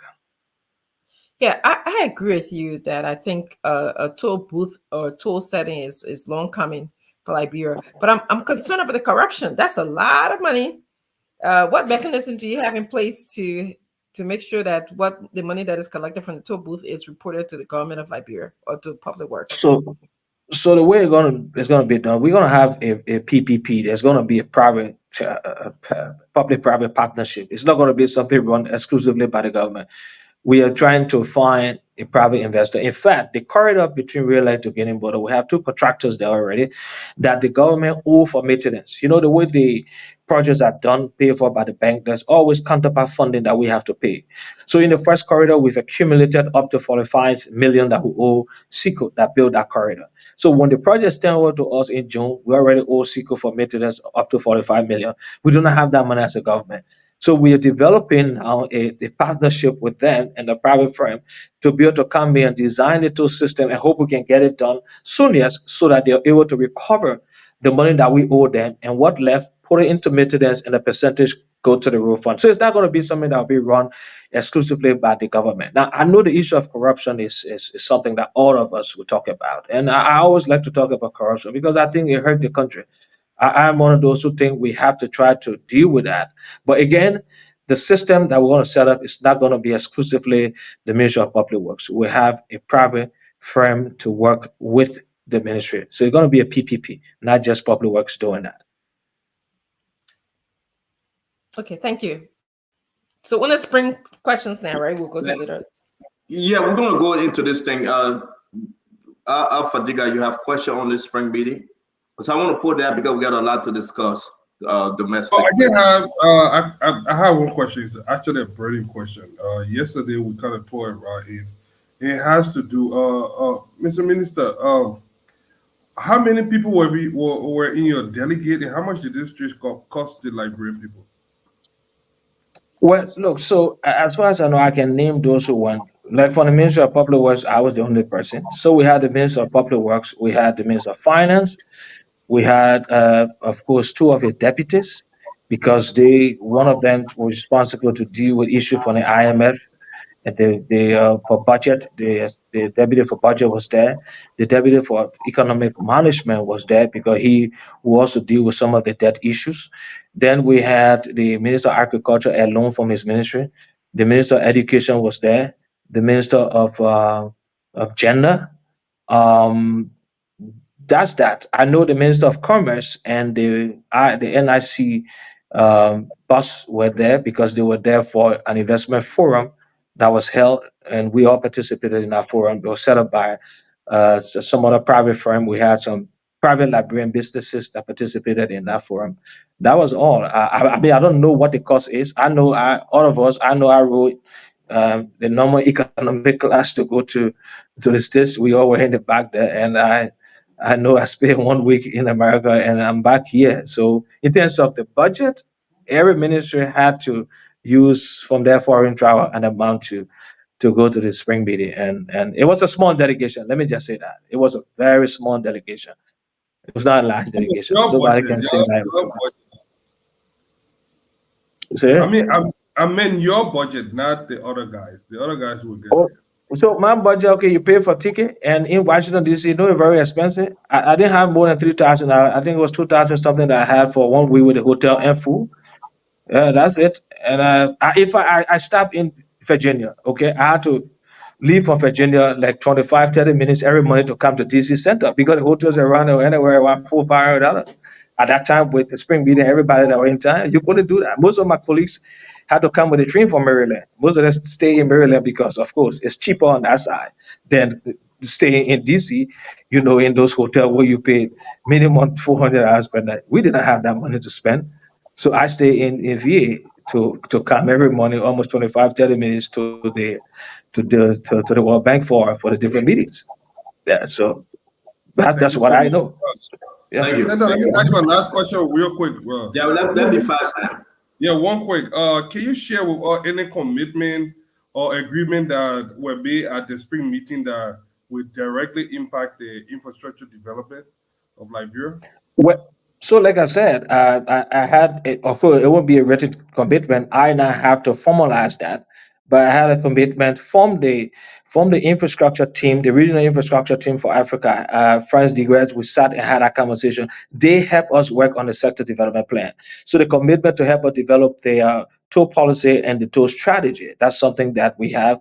I'm supposed to just formally send that to the bank, and that's something that they will provide us support to do. Also on the issue of MIGA, That's something that they said they will look into an IFC, but that is about guarantee now. So because since we took over, we've been having a lot of investors coming to talk about wanting to invest in the road sector with private money. But we cannot give them the guarantee that they need because of the fiscal limitation. Uncle Sam was talking about, the IMF issue. We're supposed to be going back into the IMF program. There will still be a limitation in terms of our debt to GDP ratio is anywhere around 56. I show 56, 57% right now, anywhere in there. That shows that our ability to sustain our debt is a little troublesome. So we cannot do too much of, and not even in a private financing, which will have interest rate anywhere around 5 to 7%. So we need IFC, we need MIGA to provide the kind of guarantee that we are looking for to help us create that space. And there was some commitment. But like I said, the full replenishment of the international development system to countries like ours, that meeting takes place in Nairobi. And the Minister of Finance should be there. We have the bank has encouraged us to have the president attend. We hope that can happen, and that will be able to now come up with some of the finalization on full commitment for even additional financing. But we have the commitment already for investment in the renewable energy. Thank you, Colonel Gray. Mr. Giddens, thanks for coming, for availing yourself, my brother. But there's this traditional hangover that when people see very young and very knowledgeable people in position, I would think that it should only be people with gray hair like myself that should serve those corridor. So there's been this bamboozle, loud noise about your qualification to even become minister of public works like yourself. And so I just want you to brush a little bit because some folks say, oh, you don't have an engineering degree, but you sound like a very good administrator, which is all you need. Do you have a question on the? Do you have a question on this spring meeting, Colonel Gray? Well, my question to you is that what lends you that qualification to appear on the spring meeting? So the World Bank support to Liberia, a big part of that, the investment the World Bank making in Liberia is on infrastructure and specifically roads. So of course the works minister has to be at the spring meeting to present the case, to give an overview of where we are, what are some of the other investment from private sector, for example, into the road sector that's happened, what the minister own thought about this. And like I said to you, there is that investment plan that I had some issue where I even raised that with the bank, that we are not looking at to invest $1 billion in 10 years is small, because then we are talking about less than 1,500 kilometers. In 10 years, that's just too small. We need to do more than that. So the works minister, because the biggest portfolio at the World Bank support to Liberia is in infrastructure, specifically road. Of course, at the spring meetings, the Minister of Public Works has to be that person among the ministers who will be there to continue to engage and present the case that's required to continue investment in our sector. So yes, that of course qualify the Minister of Public Works, not just me, but any Minister of Public Works to be at the spring meeting. Thank you, my brother. My second question to you is that you said funds have been secured already for the pavement of road from some part of Nimba County to Grangide, if I'm not mistaken. Yes. My other question to you, what is your second point of interest after that road? Since we have that financing secured already, what is your next focus in terms of road construction in Liberia? Okay, so I didn't even say much about that. It goes beyond Zoeju. So let me say that quickly. So currently we are paving from Ganda to Tapet to Saklipi, which is funded by the government on a CCRAM. And it's our commitment to the World Bank that we will do phase 1, you do phase 2. So they're paying for Saklipi to Tapeta. That gave 101 kilometers of roads. From Tapeta to Tosta up to Zoeju, up to the Ivorian border is 85 kilometers. So the World Bank has also introduced something you called, using agricultural financing to invest in rural sector, because they believe if the farmers are able to plant a lot of crop, but they are unable to access market, that becomes a problem, and that's happening everywhere. So we need to put some agricultural money in road investment. And so from Tapeta up to Zoechu till the Ivorian border is 85 kilometer. The World Bank's paying for that. We have counterpart funding. It's called RETRAP, Rural Economic Transformation Program. That means we want to transform agriculture specifically, but using rules to do that. And so that takes up to Zoeju. From Zoeju up to Kilibo, the African Development Bank has also committed to that. We just signed, before we went to the spring meeting, the last financing agreement for that corridor. And so now I can safely say we have money to pave up to Fishtown, up to Kilibo. So in 2024, in 4 years, by 2028, 2029, I'm very certain whether I remain the Minister of Public Works or there is another Minister of Public Works and the works continue as we are doing, you could drive from Monrovia to Harper on asphalt. So that corridor is done already. Now the other corridor, of course, is the coastal corridor from Buchanan up to Greenville and up to Bagleyville. So one of the things that we've done, and the last government was able to do it, I want to give the credit to the last government for doing that. They were able to work with the Indian SM Bank and we secured the first 50 million to pave 96 kilometer, but that's 50 kilometer for now. So it starts from Green Creek, which is from Bagleyville to Sashtown, and from Sashtown to Cleveland. That is the first 50 kilometer, and then up to 96 kilometers. So that commitment is done already. We're working the modalities out. Hopefully by the end of the year, first quarter next year, pavement will start, and that coming towards Greenville. So from Buchanan now up to Greenville, that's where we have issue. The bank, the African Development Bank, is also speaking to making some commitment. Of course, we need the full feasibility studies. I was just talking to, of course, the speaker. He's very interested also in that, and that if the government can initiate and pay for the full feasibility studies, we have some support to come into that corridor. So that is the other corridor we are talking about. And lastly, you know, tourism is a part of the area's agenda. So we have this corridor from Zoreju to Greenville through the Sapo National Park. It is a priority corridor. And I've also shared that with some of our partners. And we hope that agriculture, not just supporting agriculture, but supporting tourism. And also, I sure that tourism want to hear this. Medina to Rabosport, I can commit that that road will be paved because Medina to Rabosport it's a tourism in my mind environment, and we need to pave that road to enhance tourism. Let me bring in Ava real quick, and we got to jump into this thing. It's 5:48, 9:48 in Liberia. Ava, do you have questions on this spring meeting?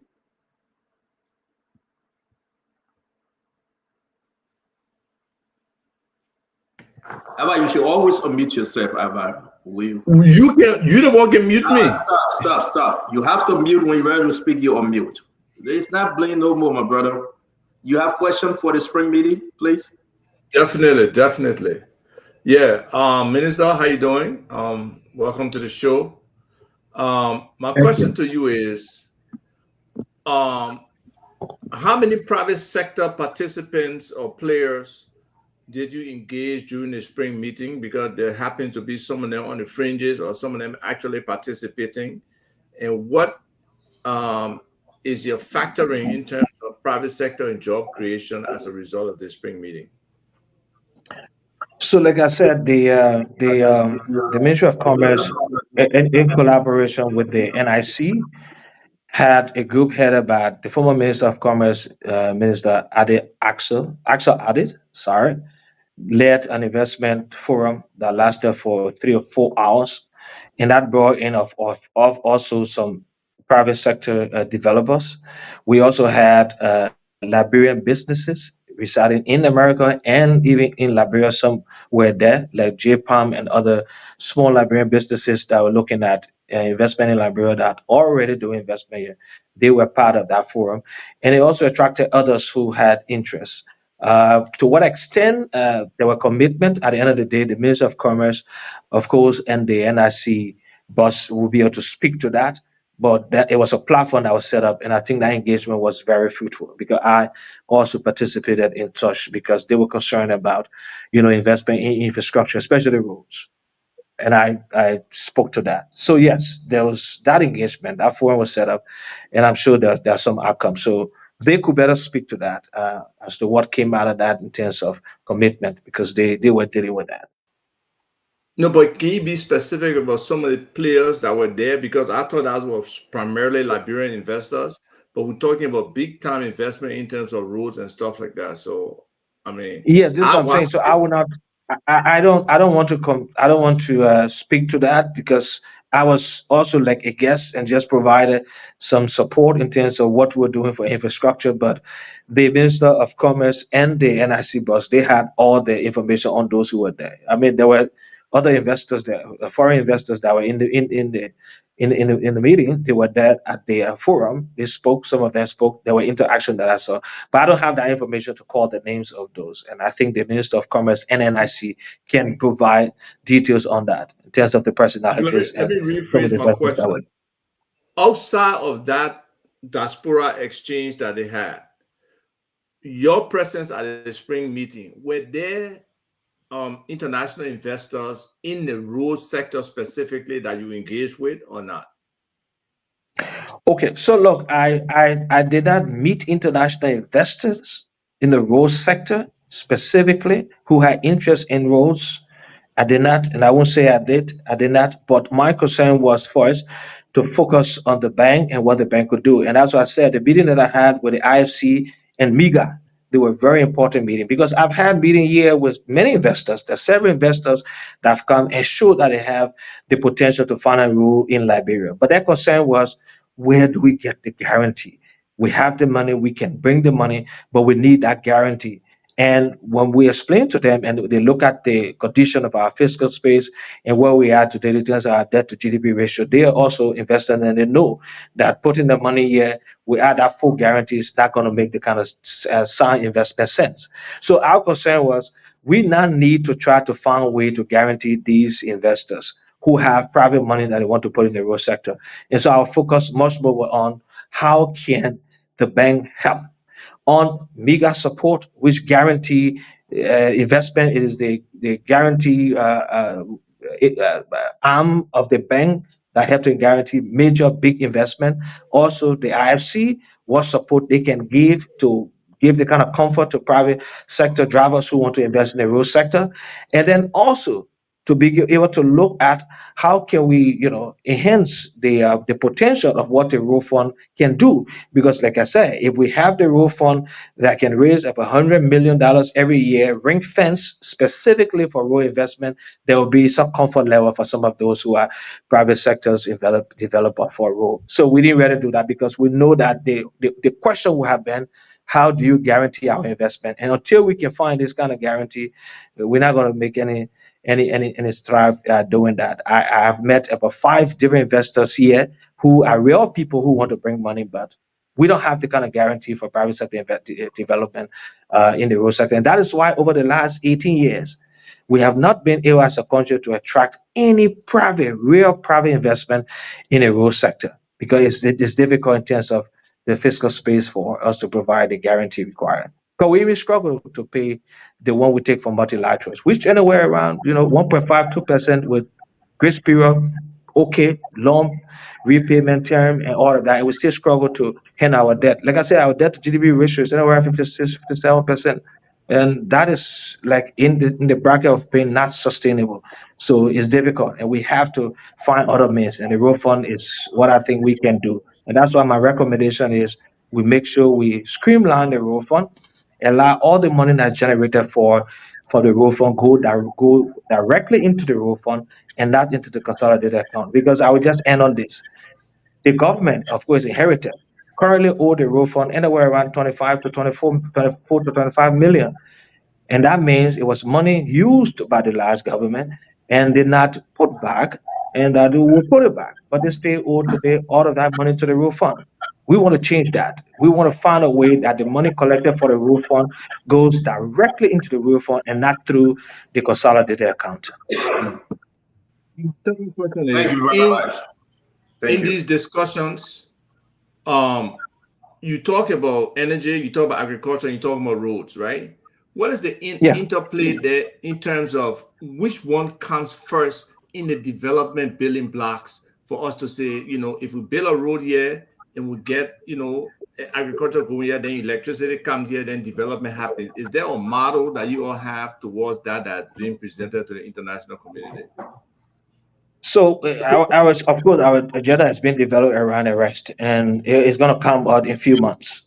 But the issue there is, we all know so we also met the MCC. So under the MCC program, uh, they didn't have to do the growth constraint analysis, but of course, it was done, and it just showed that this is where your issue is. If you're able to deal with energy and deal with roads substantially, you enhance economic growth and development.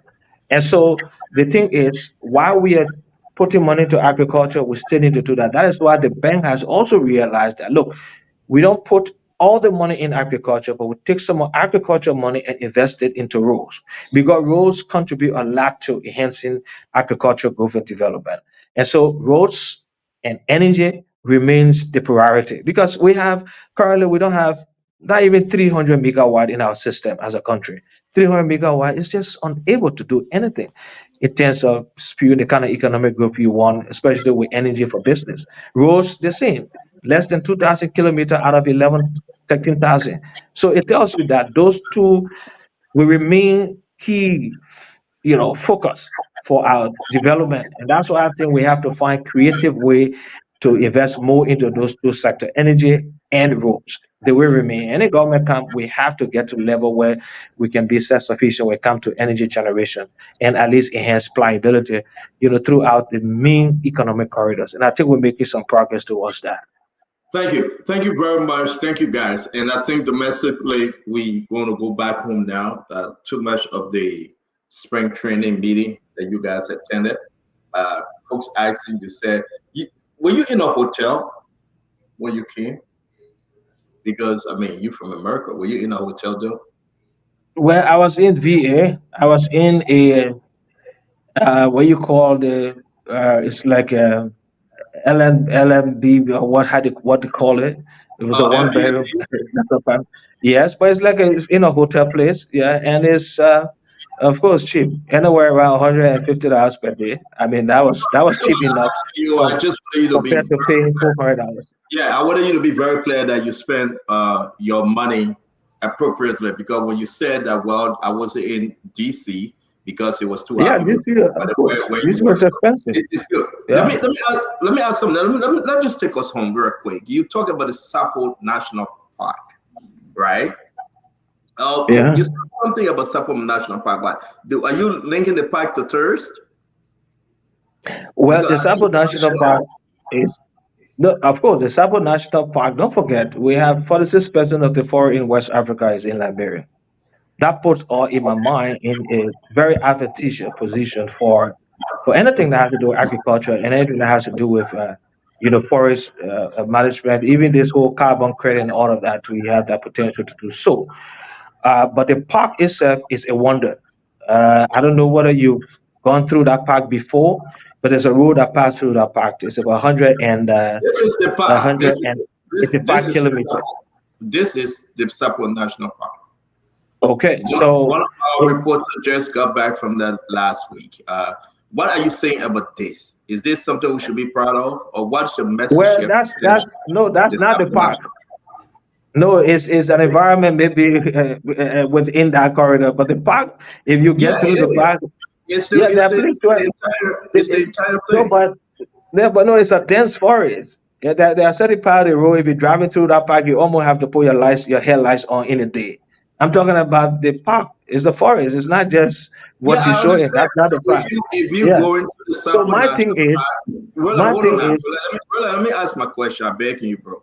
If you go into the Sapo National Park, you will not just drop in. Okay, the way to the Sapo National Park, I'm showing this because our reporter went to all those places most recently. So I'm not saying the park is the one place, but I'm asking you, what you said, you want us to celebrate tourists, people come in the country to go look at the Sapo National Park, but yes, indeed, we are going to travel through these places to get there. Is that your message here, or what's your message? So my message is we need to create access to the park. Okay, there are many of us who have not even gone there because of accessibility. We need to create access to the park. The same way we need to create serious access to rapid sport. We have there is a surfing program that's taking place here very soon with international people coming to this country. From Yeah. Medina to rapid sport is terrible. I am committing. I know Dr. Richardson was almost leaving the show when I spoke about it, and I re-emphasize that we're going to pave that road from Medina to rapid sport. We have to do it because it is a very key corridor to one of the wonders. Rabosport is a tourist attraction. It's a wonderful city. You walk in there, you can see So that. your message here So, with the Sapo on National arrest, Park, Roland, your message with the Sapo National Park is the road focus, correct? yeah, but to enhance tourism. Yeah, To we're doing the enhance road tourism. focus for a better road system. That's your key message here, right? Yes, Okay, I but to mean, enhance tourism. yeah, you are not the minister of information and tourism. You are not that minister. You are not, but your road focus is that people should get there on a good road. No, don't forget, Stanton. I led the development of our platform as a party in terms of arrest. I'm the chairperson for program policy for the Unity Party, so I'm the minister of public works, but I will speak on those In your issues also. capacity I'm as a saying to minister of you, public work, in your exactly, capacity but I'm as a saying minister to of you, public work. but I'm saying to you, 1 minute, Chief. I'm saying to you because tourism is a part of our development agenda. We build roads, but we build roads that go into tourism belt. Like the Patawi Fall, we will pave that road that goes to Patawi also. We think it enhances tourism. Tourism All right, creates I agree with you. I'm resources not and jobs disagreeing. and all of that. I agree And with that's you. I what we agree want with to you. be able to do.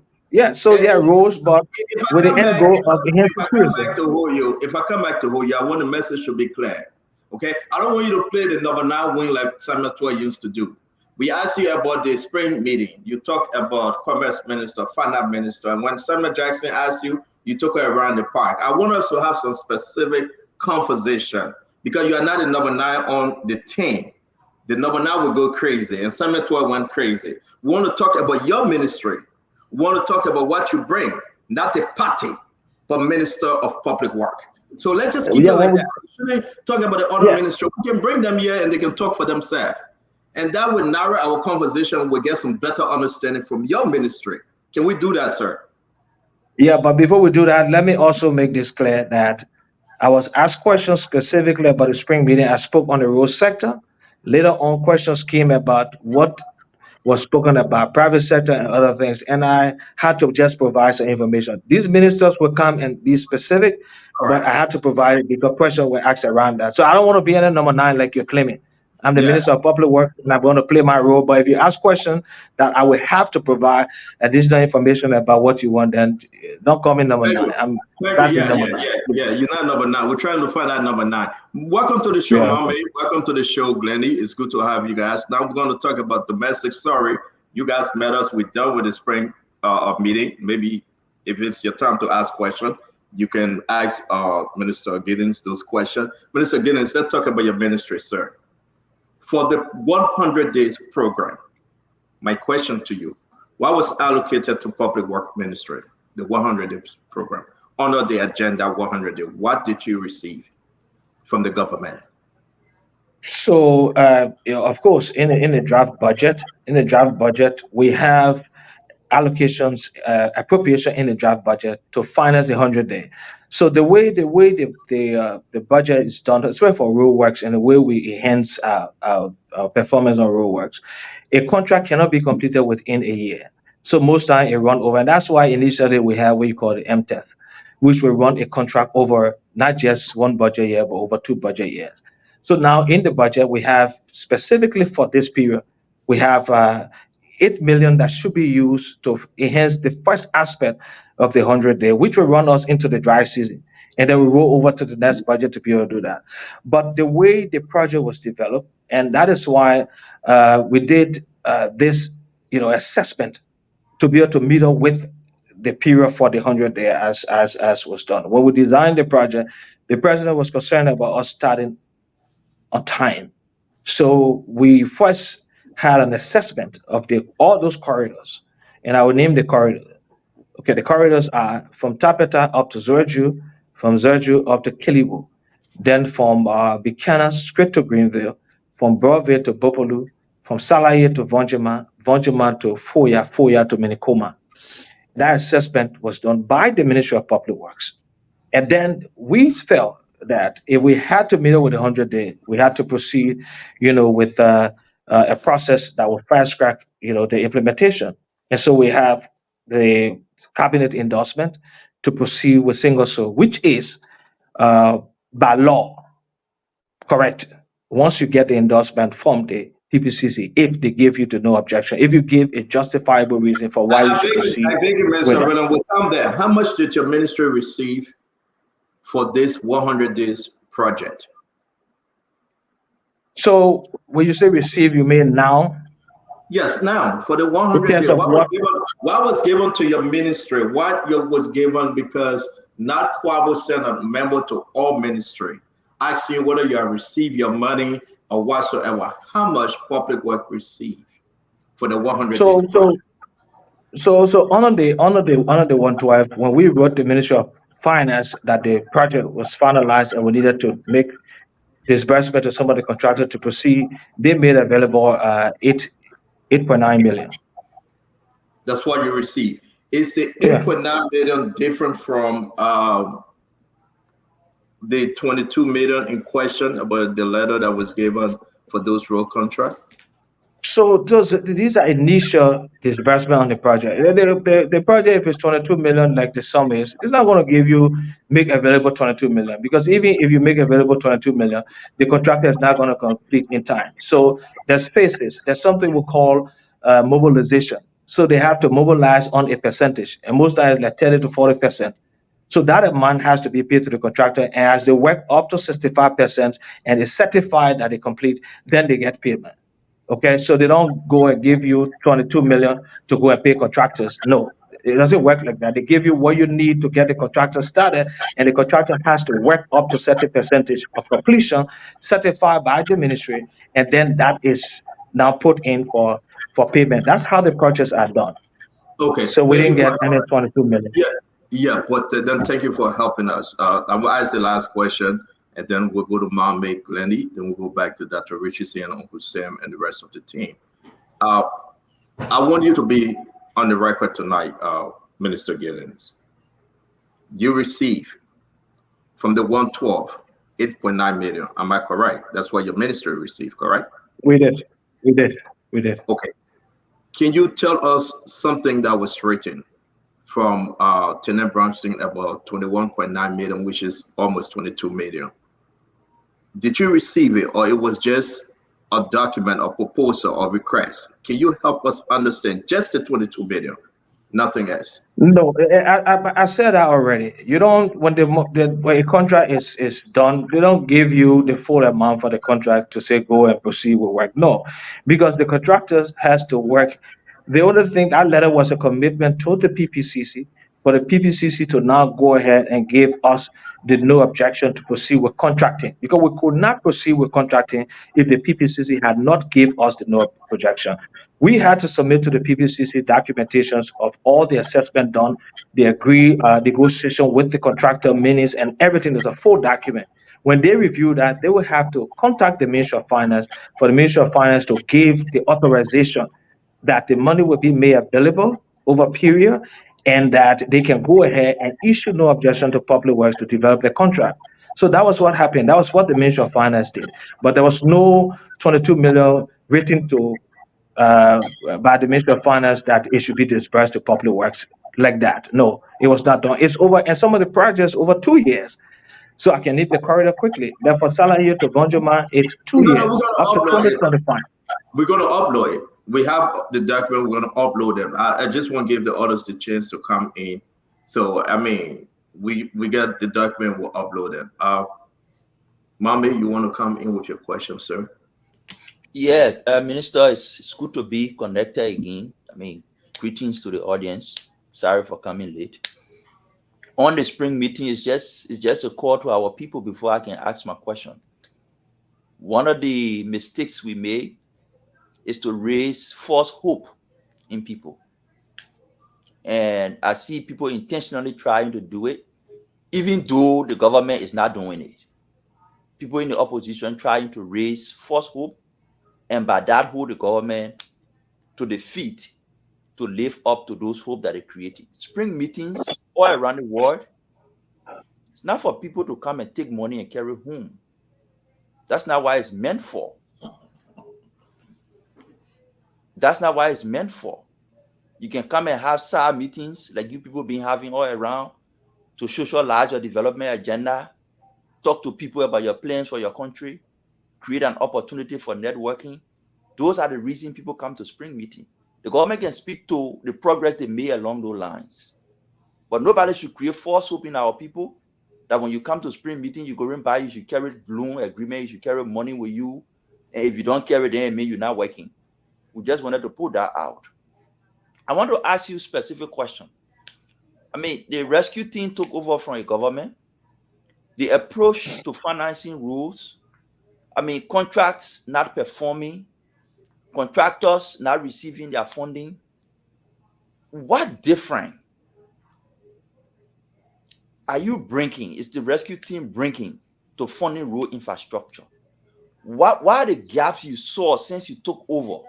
And how different are we doing it? This road thing has been a problem for years. Contractors receive money, they don't deliver. Some of them deliver, they don't receive money. The funding mechanism continue to be the same.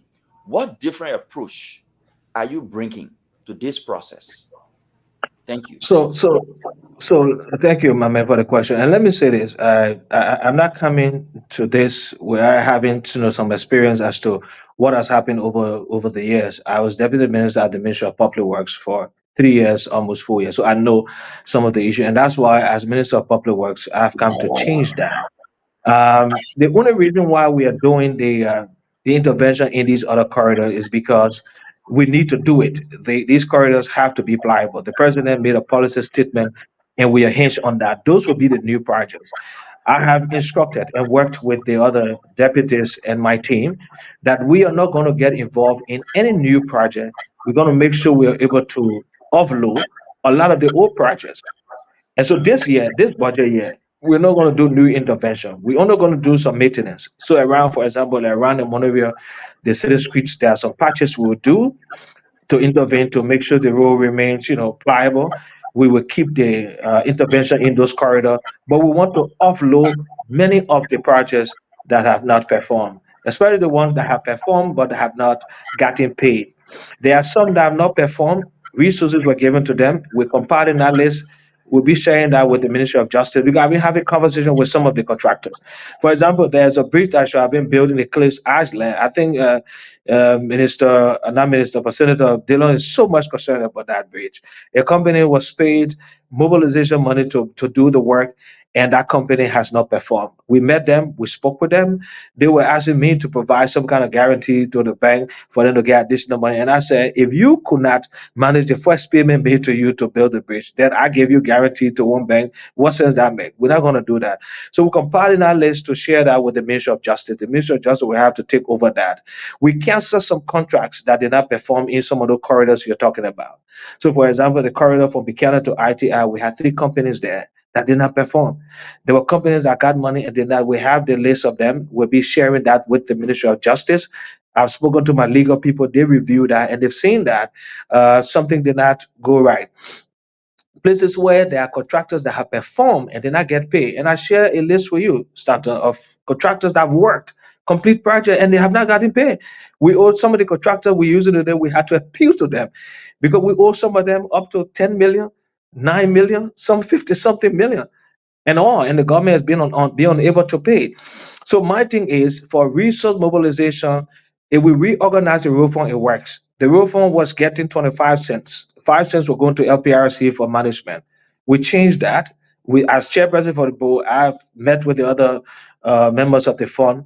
We agreed that now the LRA will directly collect the fund, so the LRA will collect 30 cents instead of 25 cents. We've also said that the road fund law is clear that what is collected should be collected on importation and not on lift. Most of the collections that were done on what is lifted and not what is imported. And my argument is the road fund has been cheated. So petroleum companies now have to take responsibility. The argument is that, there's evaporation that is there as well. Insurance takes care of that. You will pay on importation because all the other road fund around Africa and everywhere I know, the amount is paid on importation and not on lift. So with that, we've seen that there may be some jump in resource mobilization domestically in terms of the road fund. And Mohammed, that will be able to cover some of the deficit that we have and the liabilities that we have with some of these companies. And some of these companies, they've been around for a while. Some of them don't work 100%, they get no pay. Some of them, we ask them not to provide guarantee for this project because we owe them more than even what the project value is. You see, so yes, we're trying to fix it. And my thing is, let's find a way to generate more money. That's why I'm very key on the way the road fund is being managed. My colleagues at the Ministry of Finance, we joke about that, at the spring meeting. I said, we have to reorder the finance. Well, oh no, we want the money. I said, no, the money should not come to finance. Finance will definitely manage the money together with the road fund, but let the money collected goes directly into the road fund. Currently, the government owes the road fund almost 25 million. And only because the money goes to the consolidated account and then it is used, which shouldn't happen. It's a problem. So with that, I'm sure we can increase the fiscal space specifically for the road fund, and that will allow us to offload most of these existing contracts that are functioning, but the government owe these contractors. And so that's why our commitment is this fiscal year, no new projects besides the intervention in these corridors. Yeah, thank you very much. As you guys can see, we have many, so we'll be very straight up with our question, and then to allow others to join in. Mommy, you have another question? Let's give a pass to another person. He answered well. Thank you very much. We're going to go to Glennie. Glennie, welcome to the show. Thank you. Hello, everybody. Minister Giddings, how are you? Hello. All right. I have my question is, so we've heard different people say different things as it relates to the road contracts and the contractors and who's been awarded contract. I want to ask you specifically, what do you have to say to people who have become critical of what they've heard, whether it's true or not? But those people that we're hearing now that you've now awarded contract to, I just wanted you to talk a little bit about that so people can understand whether the contracts you're in, you had to continue them, or whether you did start, or whether you did go back to people who already had contracts with the government. So again, of course, once you come to public service, you should be ready for, people to speak about you in different ways. And I always say this: there are still good people in this country. I'm not saying I'm one of those, but I'm close to being one of those. I'm not going to speak about this person who is, so perfect. No, that's not me. But I try to do everything right as much as I can. On the issue of the contracting, there's not anything wrong that we've done. We went through the process that required this. There was a special procurement plan developed. We went to the PPCC. We had the Ministry of Finance to commit. I know there's politics about it.